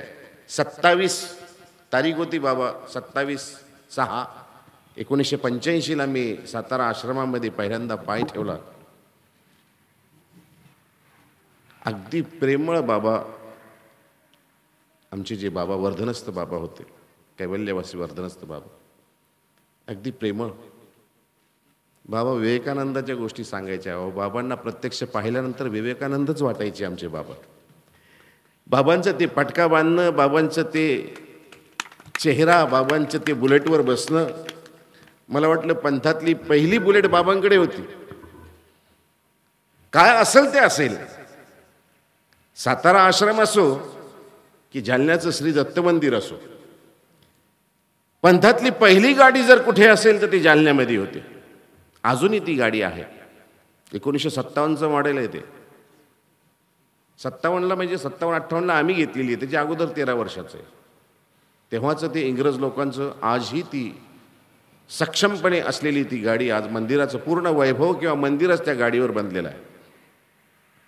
आणि सातारा आश्रम तो होता ज्या काळामध्ये संत लोक म्हणायचे, पायी चालताना सुद्धा टाळायचे, वजन वाढू देत नव्हते, कारण पायाखाली मुंगी आल्यानंतर मुंगी मारायला नको, तुमच्याने मुंगी रांडण व्हावी असं स्वामींनी सांगितलेला आदेश होता तो. त्या काळामध्ये आधुनिक पुरोगामी विचाराचे असलेले आमची कैवल्यवासी वर्धनस्थ बाबा. आज सातारची कंपनी पाहिल्यानंतर सगळ्या पूर्ण, मी रात्री जेवायला बसल्यानंतर बाबा छोटे मोठे चारोळ्या करतात, फार सुंदर. त्यांच्या चारोळ्या त्या आजपासून 85 ते 25, आता मला वाटतं 40 वर्ष होत आले, त्यांनी केलेल्या चारोळ्या मी त्यांना काल रात्री म्हणून दाखवल्या. बाबा खळखळून असले जेवताना. 40 वर्षापूर्वी त्यांनी केलेल्या चारोळ्या आहेत. उत्कृष्ट कवी आहे, उत्कृष्ट तत्ववेत्तेही आहेत. चांगलं चौफेर वाचन आहे बाबांचं. त्या काळातले BA शिकलेले आहेत बाबा. मला कटिंग करायला घेऊन जायचे ना त्या ज्या न्हाव्याकडं, तो न्हावीसुद्धा बाबांची हिप्पीकट कापत असताना सांगायचा, बाबांचे फार मोठे मोठे केस होते बरं का, होय की नाही. पोई नाक्यावर आम्ही जायचो त्यावेळेस. असे आदरणीय श्रद्धेय आज खेळीमेळीच्या वातावरणात मैत्र मांदियाळीमध्ये होत असलेला हा कार्यक्रम, आणि ह्या कार्यक्रमाचे पोथी वाचक प्रवाचक जे होते आमचे भक्तिरस सुद्धा, खरोखर बोलण्यामध्ये एक असं माधुर्य आहे, गोडवा आहे. आमची भाषा म्हणजे रपटप वाटते. आमचे शब्द फेकल्यानंतर असं एखाद्याच्या हृदयाला टोचतात. बाबाचं बोलणं केव्हाच संपतं असं वाटतं, परंतु ते बाबा जे आहे ना, भक्तिरस सुद्धा बोलणं अगदी एखाद्या महिलेसारखं गुळगुळीत आहे. चेहरा असा गुळगुळीत महिलेसारखा आहे बाबांचा चेहरा. त्यांचे शिष्य सांगत होते, बाबा जर 2 दिवस आंघोळ जरी नाही केली तर बाबांनी असं आंघोळ केल्यासारखे वाटतात बाबा. असा लालबुंद चेहरा आहे. खरं ते महाराष्ट्रीयन आहेत, पण कपूरथला या ठिकाणी राहता राहता बाबा असे लालबंद गाजरासारखे झाले. असे दोन्हीकडे चमक आलेली आहे. ही चमक कशाची आहे? ही ब्रह्मचर्याची चमक आहे, हे ज्ञानाचं तेज आहे. इतकं सहजासहजी हे सगळ्यांना होत नाही, साध्य होत नाही. ह्या वर्गाविषयी मी बोलणार नाही, पण ह्या वर्गामध्ये इतकं सहजासहजी हे साध्य होत नाही. ही चमक आहे, ये चमक, ये धमक सरकार बस तुम्ही से है, वो सरकार जो ऊपर बैठे, हे सगळी देवाची कृपा आहे. आज हिवरळी आणि आत्मतीर्थ बाबा या दोघांच्या संधीमध्ये होत असलेला हा कार्यक्रम, या कार्यक्रमाचा ठिकाण सुद्धा मनमोहन आश्रम आहे. मोहन और मन को दोघांचा संयोग होणं फार मोठी गोष्ट आहे. अर्जुनासारखा बलाढ्य ज्यावेळेस गोपाळकृष्ण महाराजांसोबत त्या रणांगणामध्ये उभा आहे कुरुक्षेत्राच्या, त्यावेळेस तो प्रश्न करतोय, देवा चंचल ही मनम कृष्ण. मन इतकं चंचल आहे, माझं चित्त इतकं चंचल आहे, एका ठिकाणी स्थिर राहत नाही.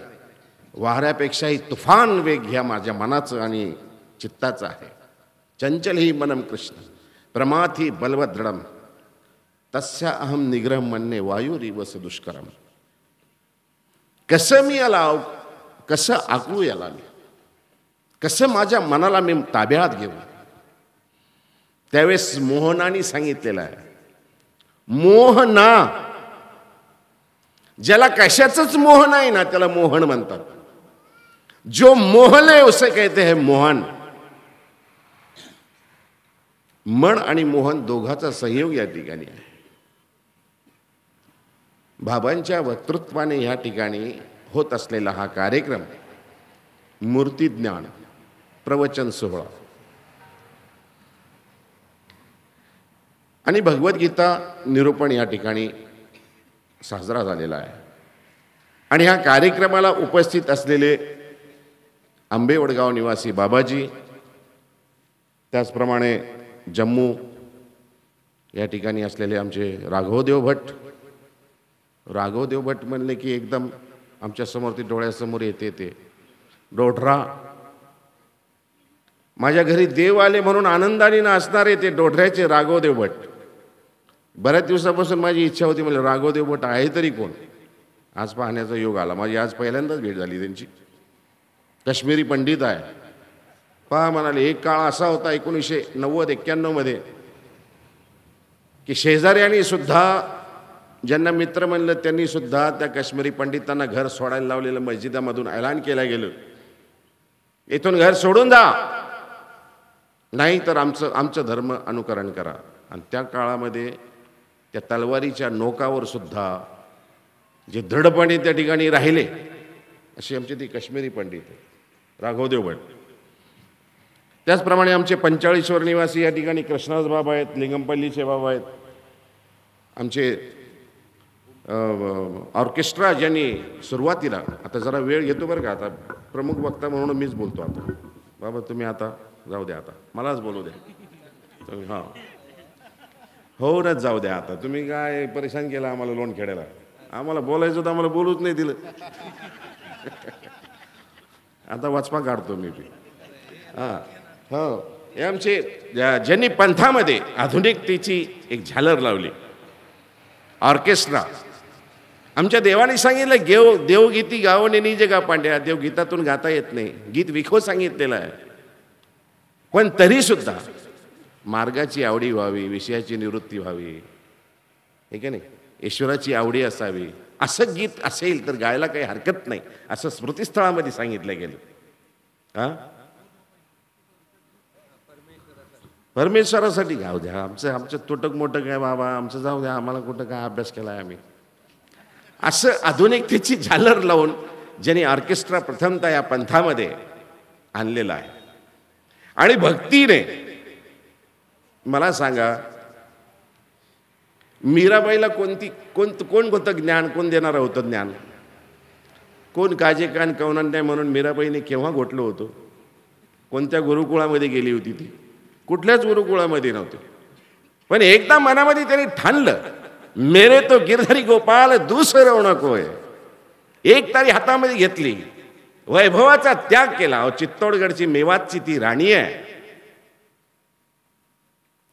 तुम्ही राजा भोज ऐकला असेल, सांघा ऐकला असेल, विक्रमादित्य ऐकला असेल. हे विक्रमादित्य उज्जैनचे नव्हे, मेवातचे. हा त्यांचा दीर होता. सांघा ज्यांनी संपूर्ण राजपूत घराणे एकत्र केलं. भोज राजा म्हणून ज्यांची ख्याती आहे, भोज राजाच्या गोष्टी सांगितल्या जातात सिंहासन 32 मध्ये, त्या घराण्यातली होती मीराबाई. पण भक्ती रसामध्ये इतकी निमग्न झालेली होती.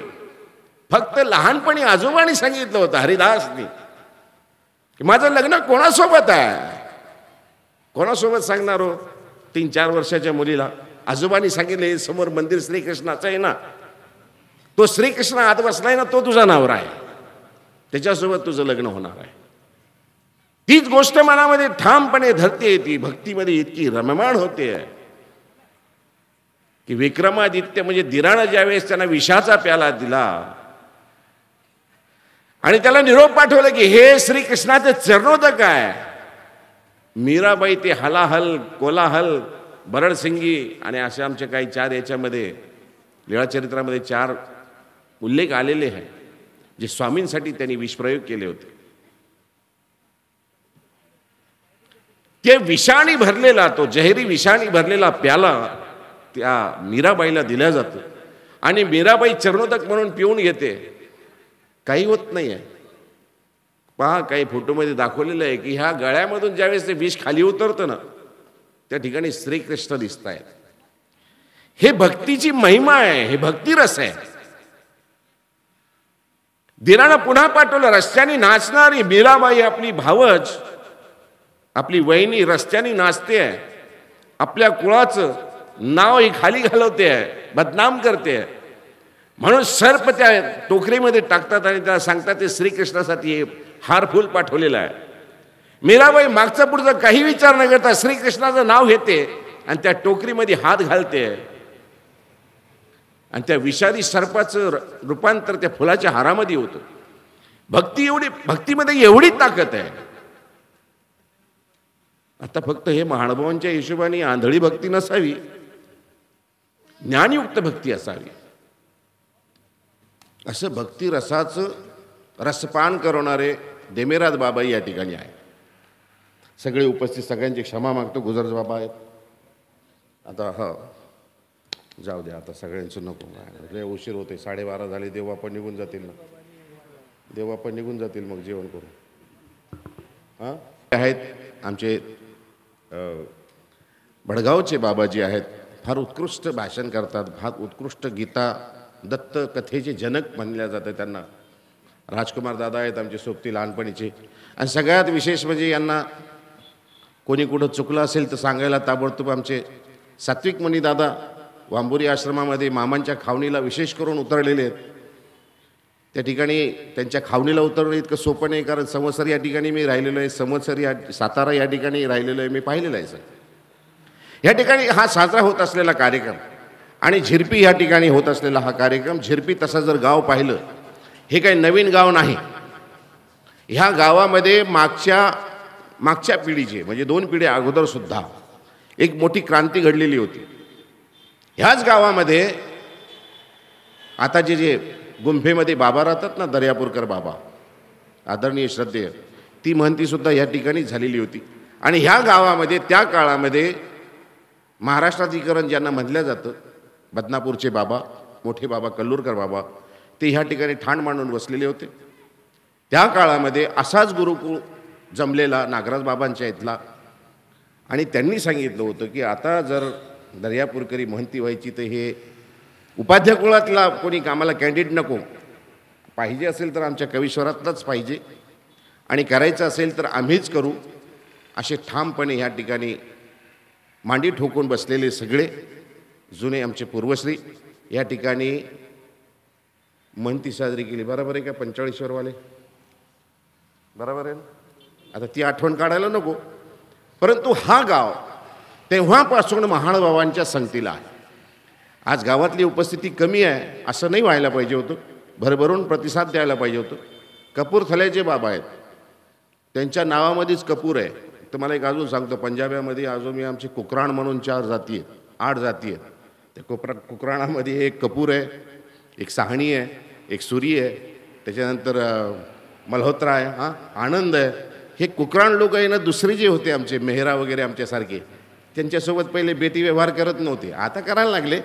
पण यांच्यामध्येच बेटी व्यवहार करायचे, रोटी व्यवहार आमच्यासोबत करायचे. अशा त्या कपूरथला या गावामध्ये असलेले बाबाजी इतकं सहज सोपं नाही आहे. ते कोणाला बी एखाद्या महाराष्ट्रीयन माणसाला डोक्यावर घेतील आणि महाराष्ट्रीयन माणसं त्या ठिकाणी बाबांच्या जवळ आमचे पंजाबी लोक येतील.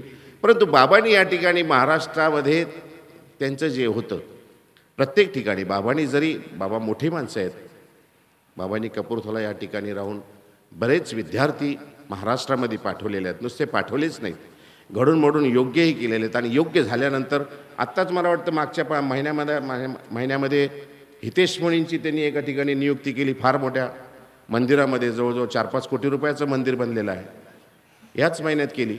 आमचे सात्विक मुनिदादा आहेत, वांबोरी गाजवत आहेत. वांबोरीचं नाव काढले की मामानंतर दुसरं पहिले विचारलं तर सात्विक मुनी आहेत की नाही तिथं. त्यांच्याही ऑनलाईन पद्धतीने किंवा त्यांच्या प्रत्यक्ष ऑफलाईन पद्धतीनं आज ते विद्यार्थी घडवत आहेत. एक सेवीत जाय, एक न सेवीत जाय. आमच्या शास्त्रामध्येही असं सांगितलेलं आहे की काही जे जीव असतात ते आपण स्वतः धर्म आचरण करून, चर्या करून आपलं धर्मसिद्धीला नेत असतात. काही न सेवीत जाय, आपण स्वतः न आचरण करता मात्र दुसऱ्याकडून आचरण करून घेऊन त्यांच्याकडून त्यांचाही धर्मसिद्धीला जे गेला तरी यांचाही धर्मसिद्धीला गेल्यासारखा होतो. तसा हा जालना जिल्हा आहे. हा जालना जिल्ह्याचा जो परिसर आहे ना, हा अत्यंत प्रभावशाली आहे. लढवय्ये ज्याला म्हणतात ना, ते लढवय्ये ह्या जालना जिल्ह्याने दिलेली आहे. लीळाचरित्र हा महाग्रंथ उचकल्यानंतर तुमच्या लक्षात येईल, स्वामींच्या जवळ असलेले जे भक्तजन आहेत ना, ते जवळजवळ जालना जिल्ह्यातलेच सगळे आहेत. जालना जिल्ह्यातले सगळे म्हणजे बरेच जालना जिल्ह्यातलेच आहेत. आता जर तुम्ही प्रथम आचार्य आमचे श्री नागदेवाचार्यांचा जर तुम्ही उल्लेख करताल, या ठिकाणी जवळच रामसगाव आहे, या ठिकाणी जवळच पुरी पांढरी आहे. बीड आणि जालन्याच्या दोन्हीच्या बाउंड्रीवर असलेलं पुरी अलीकडे आहे, पांढरी पलीकडे आहे, असं हे गाव आहे. त्या ठिकाणचे हे राहणारे, त्यांना वतनदारी 5 गावाची भेटलेली. ते 5 गावंसुद्धा हेच आहेत. एक पुरी पांढरी आहे, दुसरं रामसगाव आहे, तिसरं करंजळा म्हणून इथं जवळच गाव आहे, आणि चौथं आमचं काजळा आहे, आणि 5वं आमची हिवरळी आहे. हे 5 गावं त्या दौलताबादच्या राजांनी त्यांना विरासतमध्ये त्यांच्या आजीला दिलेली, महादाईसांना. हेच 5 गावं आहे. आज तुम्हाला जरी असं वाटत असलं की हे दोन्हीच्या संधीमध्ये असलेलं गाव आहे, संधीमध्ये जरी असेल, पण आमच्या श्री नागदेवाचार्यांच्या पूर्वकाळ जर पाहिला तर इतका दबदबा आणि इतका दरारा त्यांचा ह्या परिसरामध्ये होता की त्यांचं नाव घेतल्यानंतर सुद्धा पाणवठ्यावर पाणी भरणाऱ्या बाया आपले डोक्यावरच्या कळश्या, भांडे, मटके खाली टाकून द्यायचे आणि घराकडे पळत निघायचे. एखादा रडणारा बाळ सुद्धा जर रडणं थांबत नसेल तर आई सांगायची, अरे थांब, पाय तो नागदेव आला. नागदेवांचं नाव ऐकल्याबरोबर रडणारं बाळ सुद्धा शांत होऊन जायचं. हे त्यांचा दबदबा, त्यांचा रुतबा होता. आणि त्या काळामध्ये नागदेवाचार्य ह्या ठिकाणाहून गेले असतील, आपल्याला काय माहिती, पण त्यांनी हा परिसर मात्र पावलोपावली ज्या ज्या ठिकाणी तुम्ही पावलं ठेवताल ते ठिकाण आचार्यांच्या पदस्पर्शाने ह्या ठिकाणी तो झालेला आहे, असं माझी तरी धारणा आहे. असे आमचे नागदेवाचार्य ह्याच परिसरातले. आबाईसा आमची, त्यांची जी आई होती तेही इथलेच आहेत. उमाईसा त्यांची बहीण तीही इथलीच आहेत. दुसरी उमाईसा जी जालन्याला तिकोनायकांची पत्नी होती तीही तिथलीच आहे. तिसरी उमाईसा नागदेवाचार्यांची बहीण आहे, तीही इथलीच आहेत. लखुदेवपास जे आहेत ते करंजळ्याचे आहेत. आमचे अपोलो जे आहेत ते काजळ्याचे आहेत. वायनायक जे आहेत तेही काजळ्याला येऊन राहायचे. असे स्वामींच्या जवळचा भक्तजनांचा जो परिवार आहे, जो शिष्यमेळा आहे, तो जवळजवळ जालना जिल्ह्यातलाच होता. आणि अशा ह्या ठिकाणी होत असलेला हा कार्यक्रम, ह्या कार्यक्रमाच्या निमित्ताने बाबांनी मूर्तिज्ञान प्रकरण सांगितलेलं आहे. एक लक्षात घ्या, ज्या विद्यार्थ्यांना 1050 पाठातले वचन होत नाही, काय सांगतोय मी, ज्यांना 1050 पाठातलं वचन आचरल्या जात नाही, त्याला पुढचं प्रकरण सूत्रपाठ ग्रंथामध्ये सांगितलेलं आहे. काय सांगितलेलं आहे त्याच्यामध्ये? प्रसाद सेवा सांगितलेली आहे. नाही तुला आचरण केलं जातं ना, प्रसाद सेवा कर, एका ठिकाणी बसून कर. तेही तुला जर होत नाही ना, पूजावसर प्रकरण कर. पूजावसर 3 टायमाचे पूजावसर आठव. तेही तुला होत नाही ना, तू मूर्तिज्ञान आठव. मूर्तिज्ञान सोपं आहे, सोपं आहे. स्वामीने आमच्या चतुर्विध 4 प्रकारचं स्मरण करायला सांगितलेलं आहे. नाम, लीळा, मूर्ती आणि चेष्टा, हे 4चं स्मरण कर, देवाचं चिंतन कर, मनन कर. सगळी सृष्टी देवाची आहे, आमचं आहेच काय. देवानी सुद्धा सांगितलेलं आहे, मरमर स्वच्छ जीवा तू ते काही असे आणि मा काही देसी. सगळं काही देवाचं आहे, सारी सृष्टीच देवाची आहे. एक पत्ता भी नाही हलता उसकी रजाकते बघा यार. एक पान सुद्धा देवाच्या इच्छे बगैर हलू शकत नाही. आम्ही काय देवाला देऊ शकणार आहे. अरे जो ब्रह्मविधीचा जनिता तुम्ही त्यासी धरू पाहता, तो कैसा लागेल हाता. आता हे वर्णन करणाऱ्यांनी गोपाळकृष्ण महाराजांविषयी सांगितलेलं आहे. परंतु ब्रह्मविधीचा जनिता आहे तो साऱ्या सृष्टीचा मालक चालक आहे तो. तुम्ही त्यासी धरू पाहता. अरे आम्ही त्याला शब्दरूपाने धरण्याचा प्रयत्न करतोय. शास्त्र सांगतोय म्हणजे काय सांगतोय. देव जाणतोय म्हणजे देवाला काय ओळखतोय आम्ही. देव आम्ही पाहिला का. आम्ही पाहिला नाही. हे श्रुत की तुम्हा दृष्ट आमच्या लघुदेव वासाने विचारले गेले, तुम्ही पाहिलेलं आहे की ऐकलेलं आहे आमच्याविषयी. नाही म्हणाले, मी तुमच्याविषयी तुम्हाला कधी पाहिलं नव्हतं, आम्ही फक्त ऐकलेलं आहे. आम्ही तसं ऐकलेलं आहे. आमच्या पूर्वजांनी सांगितलेलं आहे देव असा होता, देव कसा होता ते मूर्तिज्ञानामध्ये सांगितलेलं आहे. देवाची ही अशी मूर्ती होती, ते चांपेकवर राजस तेजस वेल्लाळ मूर्ती म्हणून असं उल्लेख केला गेलं. अशी सर्वांग सुंदर स्वामीची मूर्ती. मग नाव आठवायचंय तर नाम ज्या नामाचा परमेश्वराने स्वीकार केलेला आहे, ज्या नामाचा परमेश्वराला अभिमान आहे, तो नाम आम्हाला आठवायचा आहे. मूर्ती कशी आठवायची आहे. मूर्ती ज्ञान प्रकरणामध्ये सांगितलेलं आहे. मूर्ती अशी आहे, लीळा अशा आहेत देवाच्या. हो, देव असे होते. देवानी एकेका अवयवानी एक एक लीळा केलेली आहे. जीवाचा उद्धार केलेला आहे, जीवाला ज्ञान दिलेलं आहे. स्वामी फक्त निमित्त पाहत होते निरूपण करण्याचं. निमित्त पाहत होते. निमित्त केलं, निरूपण सुरुवात. कुठेतरी बोलतं करायचं आहे. मुक्या जीवांना बोलता करणारा परमात्मा हा आहे. उभयदृश्य परमात्मा आहे, तो परमेश्वर आहे. भगवान श्री चक्रधर स्वामी आहे. इतर अवतारी झालेत ना, गोविंद प्रभू झालेत, पण प्रसंगयोचित त्यांनी जे करायचं ते अनुकाराने सांगितलं, डोळ्यांनी सांगितलं, कृतीने सांगितलं. पण हा आमचा परमात्मा असा आहे भगवान श्री चक्रधर स्वामींचा. त्यांनी बोलवलं, परमेश्वर शोधक, वेदक, बोधक आणि मग द्रावक. त्याला शोधलं, वेधलं, गेलं त्या ठिकाणी, काढून आणलं त्यांना. भंडारा या ठिकाणी जायची काय करत होती हो. सर्व सामर्थ्यवान परमात्मा ज्यांना जिथं जायचं असेल तिथं जाऊन त्यांना जाता आलं असतं, उडता आलं असतं.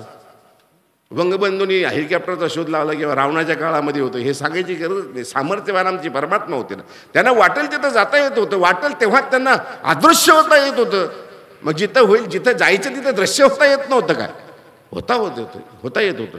परंतु नाही, जायचं, शोधायचं, शोधून आणायचं, त्याला वेधायचं, वेधून त्याला बोधायचं, बोधून त्याला घडून मडून योग्य करायचं, प्राप्तीपर्यंत न्यायचं. आता ते भाग्यवान जीव होते. आम्ही कुठं आमचं इतकं भाग्य आहे. आमचं भाग्य नाही. मग आमच्या ज्या पूर्वश्रूंनी आम्हाला सांगितलेला आहे तो परमात्मा कसा आहे, तो कसा आठवावा, असा आठवावा. एका जनार्दनी ब्रह्मची कोंदले, जिकडे पाहावे तिकडे सारे अवघे ब्रह्मची कोंदले म्हणतात. हो, जिकडं पाहावं तिकडं, ह्या जालना जिल्ह्यामध्ये जिकडं तोंड फिरवलं तिकडं आमच्या देवाचं स्थान आहे. स्थानाच्या ठिकाणी जायचं, त्या ठिकाणची लीळा आठवायची, चिंतन करायचं, मनन करायचं आणि ईश्वराला प्राप्त करण्याचा उपाय करायचा. आमच्याजवळ तेच आहे. आम्ही काही देऊ शकत नाही. संन्यास घेत असताना सुद्धा आम्ही काय देवाला देऊ शकतो. हे कपडे आमचे आलो त्यावेळेस काय होतं आमच्याकडे, काहीच नाही. अंगावर वस्त्रसुद्धा नव्हते. नग्न आलो. आता नग्न ही नामाची व्याख्यासुद्धा आम्ही ह्या ठिकाणी आल्यानंतर नग्न शब्द निर्माण केलेला आहे. ईश्वराने पाठवत असताना त्याला मात्र निर्विकार म्हणून पाठवलेलं आहे. इथं आल्यानंतर आम्ही सगळे जोडून घेतलेलं आहे. विकार जोडले, विकल्प जोडले, हिंसा जोड्या, सगळ्याच गोष्टी जोड्या. 62,500 दोष जोडून घेतलेले आहे.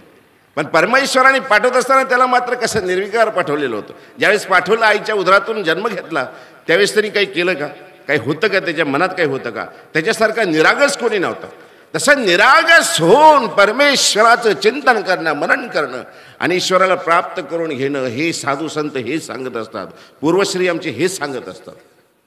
मूर्तिज्ञान प्रकरणामध्ये किंवा आमच्या गुरुकुळामध्ये किंवा मठमंदिरामध्ये गेल्यानंतर तुम्हाला त्या ठिकाणी मात्र असंच निर्विकार होऊन एक ईश्वराचं चिंतन कर, मनन कर आणि ईश्वराला प्राप्त करण्याचा उपाय कर, हे सांगितलं जातं. परमात्मा आम्हाला दिसला का, आम्ही पाहिलं नाही, पण त्याचा साक्षात्कार मात्र जागोजागी होऊ शकतं केव्हा, जेव्हा आम्ही ईश्वराने सांगितलेल्या वचनाप्रमाणे राहण्याचा प्रयत्न करू तेव्हा. ते केव्हा होईल?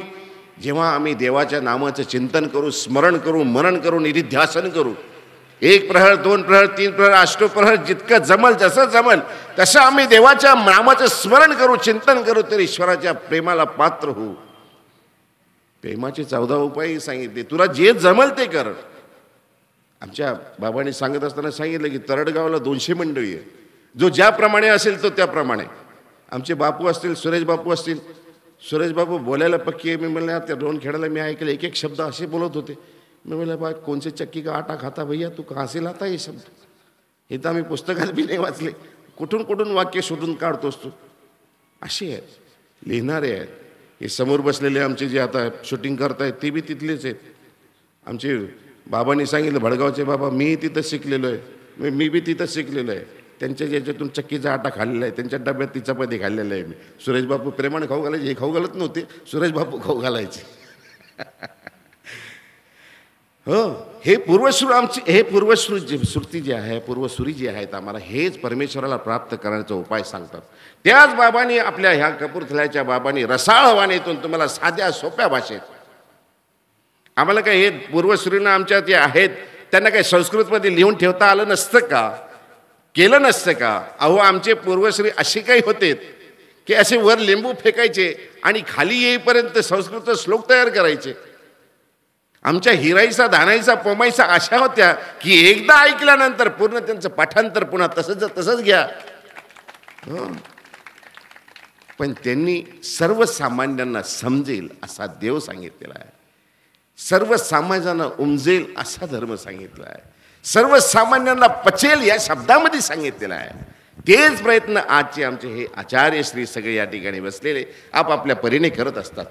बाबाजींनी अथक 11 दिवस या ठिकाणी कपूरथल्याहून येऊन आज 2000 किलोमीटर आहे या ठिकाणी येऊन कार्यक्रम करणं आणि आपण जालना जिल्ह्यातल्या भक्तजनतेने उपस्थितीनं राहणं ही चांगली गोष्ट आहे का? ही चांगली गोष्ट नाही. काही कारण असेल, काही मजबुरी असेल, पण सोडा. पण आज ह्या जंगल में मंगल होना चाहिए था. बाबाजींचं वाक्य, बाबाजीसाठी एक शेर सांगेन मी. है दुआ दुखी की खुदा को हो मकबूल, ये हात जिस काटे पर पडे वो काटा हो फूल. मागं पुढं पहा तुम्ही काटे आहेत, पण आज या ठिकाणी हे एक एक चेहरे जर पाहिले ना, हे आमच्या भगिनींचे किंवा आमच्या भ्रातांचे किंवा या ठिकाणी बसलेले एक एक फूल आहे. हो, गुलाबाचं फूल आहे, असं टवटवीत फूल आहे. हे देवाच्या चरणी वाहिलेले फुलं आहेत. अरे यांचं दर्शन दुर्लभ आहे. देव तर कितीतरी दुर्लभ आहे, पण ह्या संतांचं दर्शन दुर्लभ आहे. आज आपल्या गावामध्ये आलेले आहेत. आपण ह्या ठिकाणी यायला पाहिजे होतं. आज भरभरून कार्यक्रम दाखवायला पाहिजे होतं. मी जालना जिल्ह्यात म्हणून 2 दिवसापासून चक्रावर ते बाबांना सांगितलं होतं, बाबा ज्या ठिकाणी थकताल त्या ठिकाणी मला सांगा, मी येतो, पण तुम्ही काही जास्त परिश्रम घेऊ नका. बाबांनी बोलवलं नाही ती गोष्ट वेगळी आहे. बाबांना वाटलं पैसे द्यावे लागतील बोलवलं की. आपण पैसे घेतल्याशिवाय आपण कार्यक्रम करत नाही. बाबाने नाही बोलवलं ती गोष्ट वेगळी आहे. परंतु ह्या ठिकाणी आज होत असलेला हा साजरा होत असलेला कार्यक्रम, झिरपी गाव तसं हमने कंपनी मला चांगल्या परिचयाची आहे. इथून जवळच अंतरवाली आहे. त्या ठिकाणीही उपदेशी मंडळ आहे. उपदेशी लोकांनी भरभरून साथ द्यायला पाहिजे होती. आज आलेल्या बाहेरून आलेल्या संतांना दिसलं पाहिजे होतं की आमच्या जालना जिल्ह्यामध्ये बी सुद्धा आमचं महानुभावांचं फार मोठं मंडळ आहे, संत आहे. अहो यांच्या गावाकडे गेल्यानंतर यांचीच संख्या आपल्या एवढी असते आणि बाहेरून आलेली गोष्टी, ती बाहेरून आलेली सद्भक्त त्यांची तर पाहायची संख्या कामच नाही. काल पंगत करायला यांनी 60 लोकांची 70 लोकांची गाडी आणली. सांगा आता. मग आता आपल्याला कळायला पाहिजे की नाही, आपण ह्या कार्यक्रमाला यायला पाहिजे. आज ह्या गावचा मी आहे, जालना जिल्ह्यातला आहे म्हणून तुम्हाला हितोपदेश, माझं काही राग मानू नका, एक तुमचा मंदिरातला आहे, तुमचं नेहमी येणं जाणं राहतं, किंवा तुमच्या जालना जिल्ह्यातला मी बाबा आहे म्हणून तुम्हाला गावकऱ्यांना प्रेमाने सांगतो मी, अरे बाबा तुम्ही यायला पाहिजे. त्या बाबांनी काही अपेक्षा केली का? काहीच नाही. तुम्ही यायला पाहिजे होतं. 10 दिवसामध्ये ऐकायला पाहिजे होतं.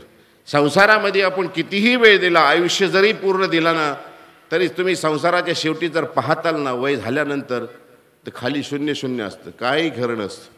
तुम्ही ह्या ठिकाणी येताल, संतांचे शब्द ऐकताल, ईश्वराला प्राप्त करण्याचा उपाय करताल, सेवा करताल. ज्यांच्याकडे धन आहे त्यांनी धन द्यावं, ज्यांच्याकडे श्रम आहे त्यांनी श्रम द्यावं, ज्यांच्याकडे काहीच नाही त्यांनी कमीत कमी चुपचाप राहावं. कारण त्यांची चळवळ असती ना, त्यांची वळवळ असते, ती चळवळ अशी मोडीत काढीत असते. म्हणून ज्यांच्याजवळ काही नाही त्यांनी चुपचाप यावं, पंक्तीला जेवावं, बसावं, ऐकावं, श्रद्धा ठेवावी, 2 हात तिसरं मस्तक ठेवावं. असं एक हितोपदेश देतो. एक लहान भाऊ म्हणून समजून घ्या. कार्यक्रम आता बाबा पुढं करणार आहे. आपण पुढच्या कार्यक्रमाला भरभरून सगळ्या गावकऱ्यांनी यावं आणि बाबांचा उत्साह वाढवावा ही सगळ्यांना आग्रहाची विनंती करतो आणि माझ्या लांबलेल्या 2 शब्दाला पूर्ण विराम देतो. सर्वज्ञ श्री चक्रधर स्वामी की जय. पेक्षा काही बोलण्यापेक्षा आणि काय आता ऐकायचं ते सगळं ऐकून झालं. आता बाबा आता अध्यक्षीय विचार या ठिकाणी आपण ऐकूयात. काळी प्रभो नित्याने करी भोजन सुरपती त्यात्मतीर्थी विभो संध्याकाळ प्रवर्तता करी मातापुरी खेळ करी सह्याद्री शिखरी सृष्ट्यांतरी नित्य हो. श्री दत्तात्रेय महाराज की.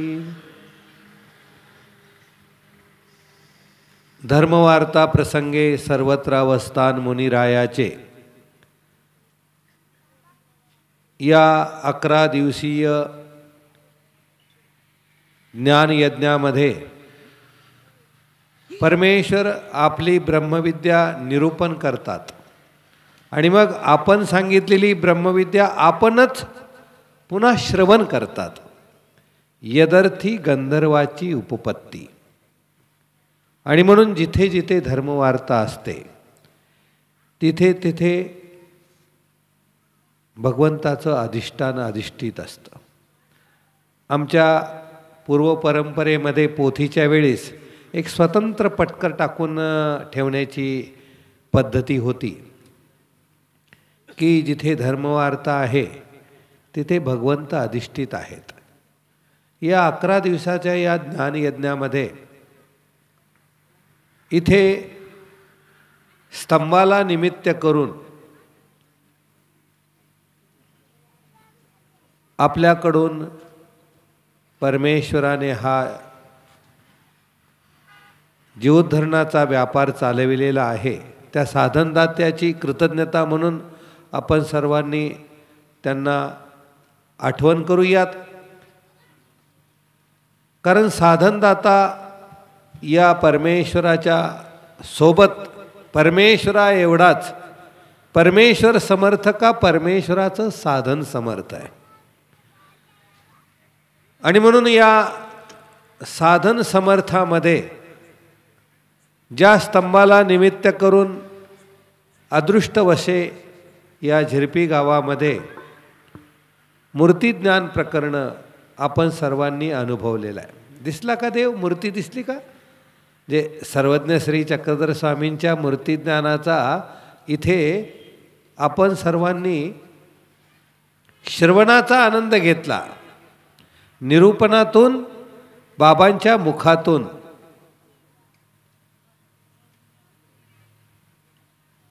आमच्या देवाच्या अनुभूतीचा आनंद प्रत्येकाला अनुभवायला येतो. कारण हा प्रतिती पंथ आहे, हा काही विश्वास पंथ नाही आहे. आणि म्हणून या प्रतितीनेच जेव्हा गुरुजन आपल्याला एखादा शब्द सांगत असतात तेव्हा शिकून इथे महानुभाव पंथामध्ये कमी शिकतो माणूस, कारण याला महानुभाव पंथ असं म्हणतात. आणि म्हणून हा अनुभवजन्य पंथ आहे. अस्तिकवादापासून या ईश्वर साक्षात्काराच्या अनुभूतीपर्यंत अनुभवण्याचा हा या 10 दिवसीय कार्यक्रमामध्ये वेगवेगळा आयाम आपण सर्वांनी अनुभवलेला आहे. आणि म्हणून आपण सर्वजण कोण? आपण सर्वजण सातारकर म्हणायला काही हरकत नाही ना, कारण सातारकर हे निमित्त आहेत. त्यांचा गुणोपकार आपल्या सर्वांशी बांधलेला आहे. निरूपक सातारकर, आयोजक सातारकर, स्वागताध्यक्ष सातारकर, कार्याध्यक्ष सातारकर, मी सातारचा म्हणून सातारकर. आता सगळे आता आपण भाजपचे म्हणू इतोच करे, म्हणजे आता सत्ता आली म्हणून ना, म्हणजे पाठीमागे ज्याचा त्याचा प्रश्न आहे. म्हणजे ज्या वेळेस जसा आपण कारण जिथे जातो तिथे तसं झालं तरच त्यातला आनंद अनुभवायला येतो. आणि हा आनंद जर अनुभवायचा असेल तर ज्या ठिकाणी आपण गेलो त्या ठिकाणचे तसे होतो. मंदिरात गेलो मंदिराच्या सारखे होतो. राजकारणात गेलो तर राजकारणाचा विषयानुरूप होतो. अध्यात्मात जेव्हा आपण येतो तेव्हा आम्ही सर्वजण सातारकर, या अर्थाने की इथे बसलेल्या प्रत्येकाचं काहीतरी धागा या ज्ञान परंपरेशी आहे, या विचार परंपरेशी आहे, या आचार परंपरेशी आहे. खरं म्हणजे मी आता कोठीबाबांनी सांगितले की आता मी सगळ्यांचा नामनिर्देशासह गुणोपकार आठवतो.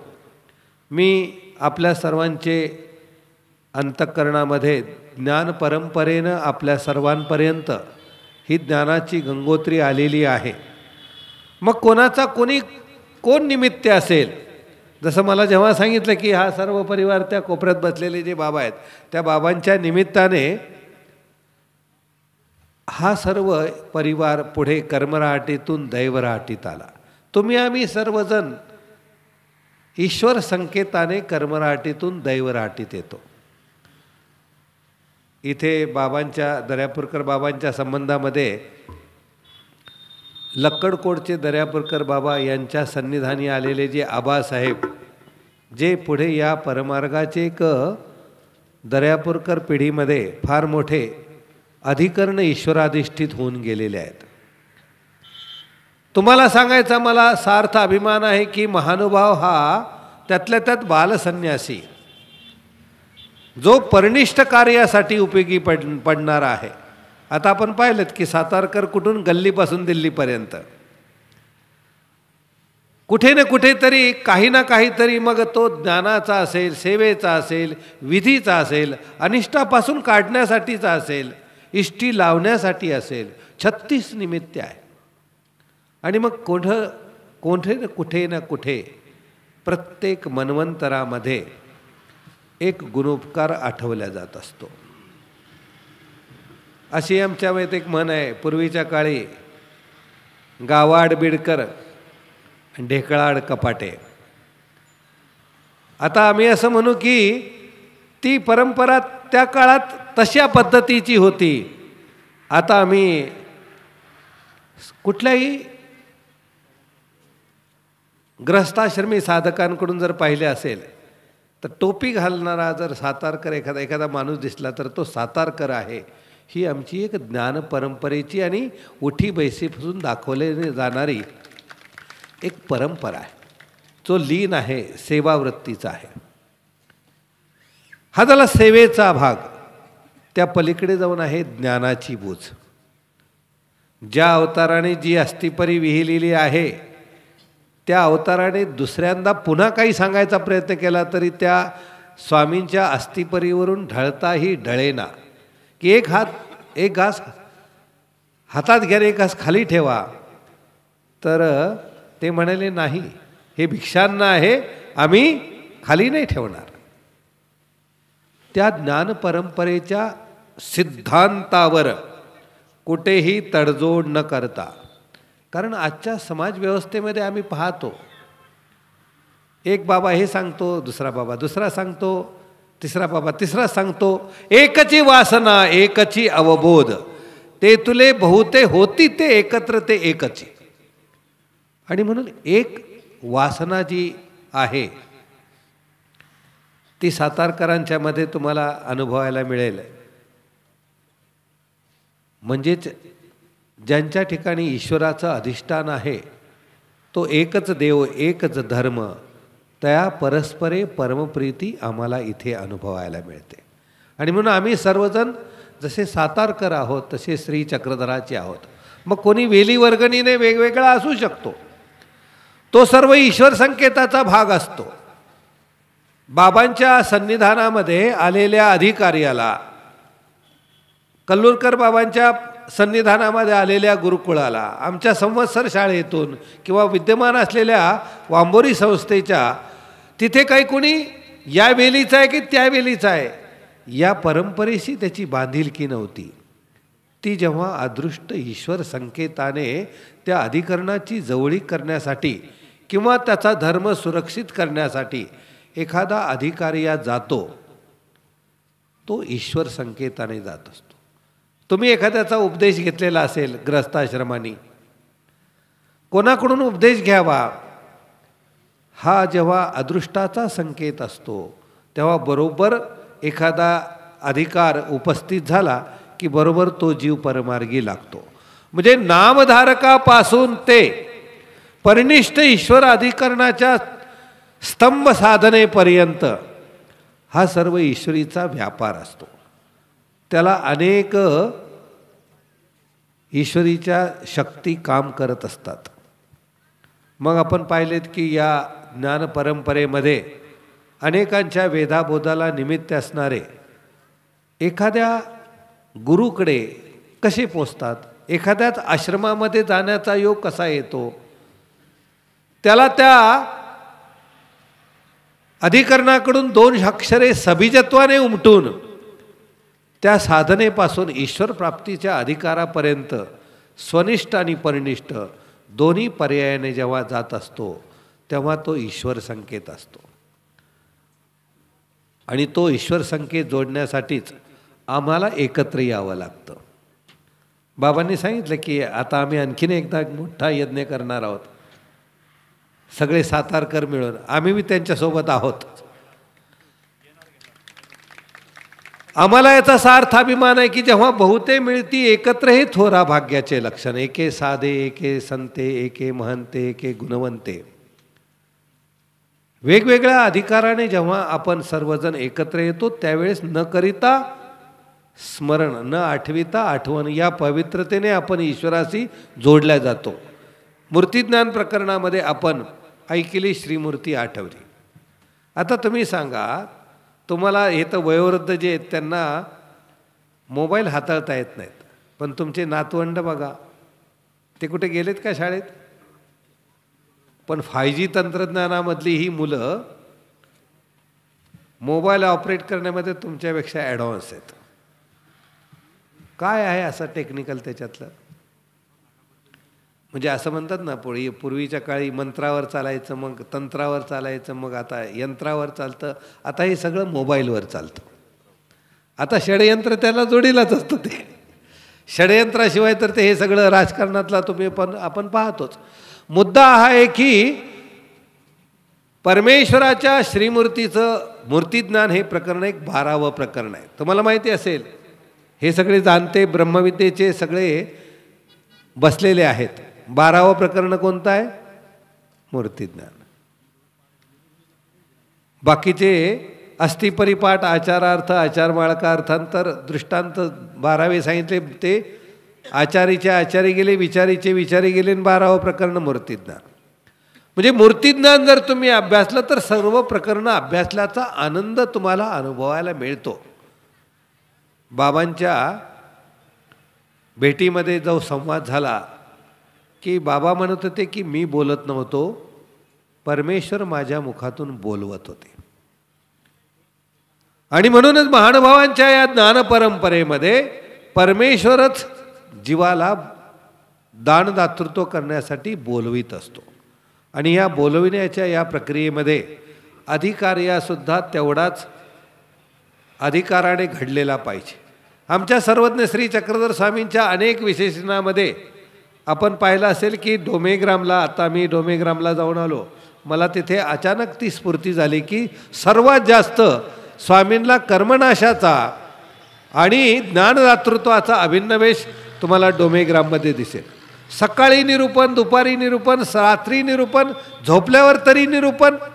म्हणजे हे जी गुरुजन आहेत, आता कोठीबाबांनी सांगितले की मला सांगायचंच आहे.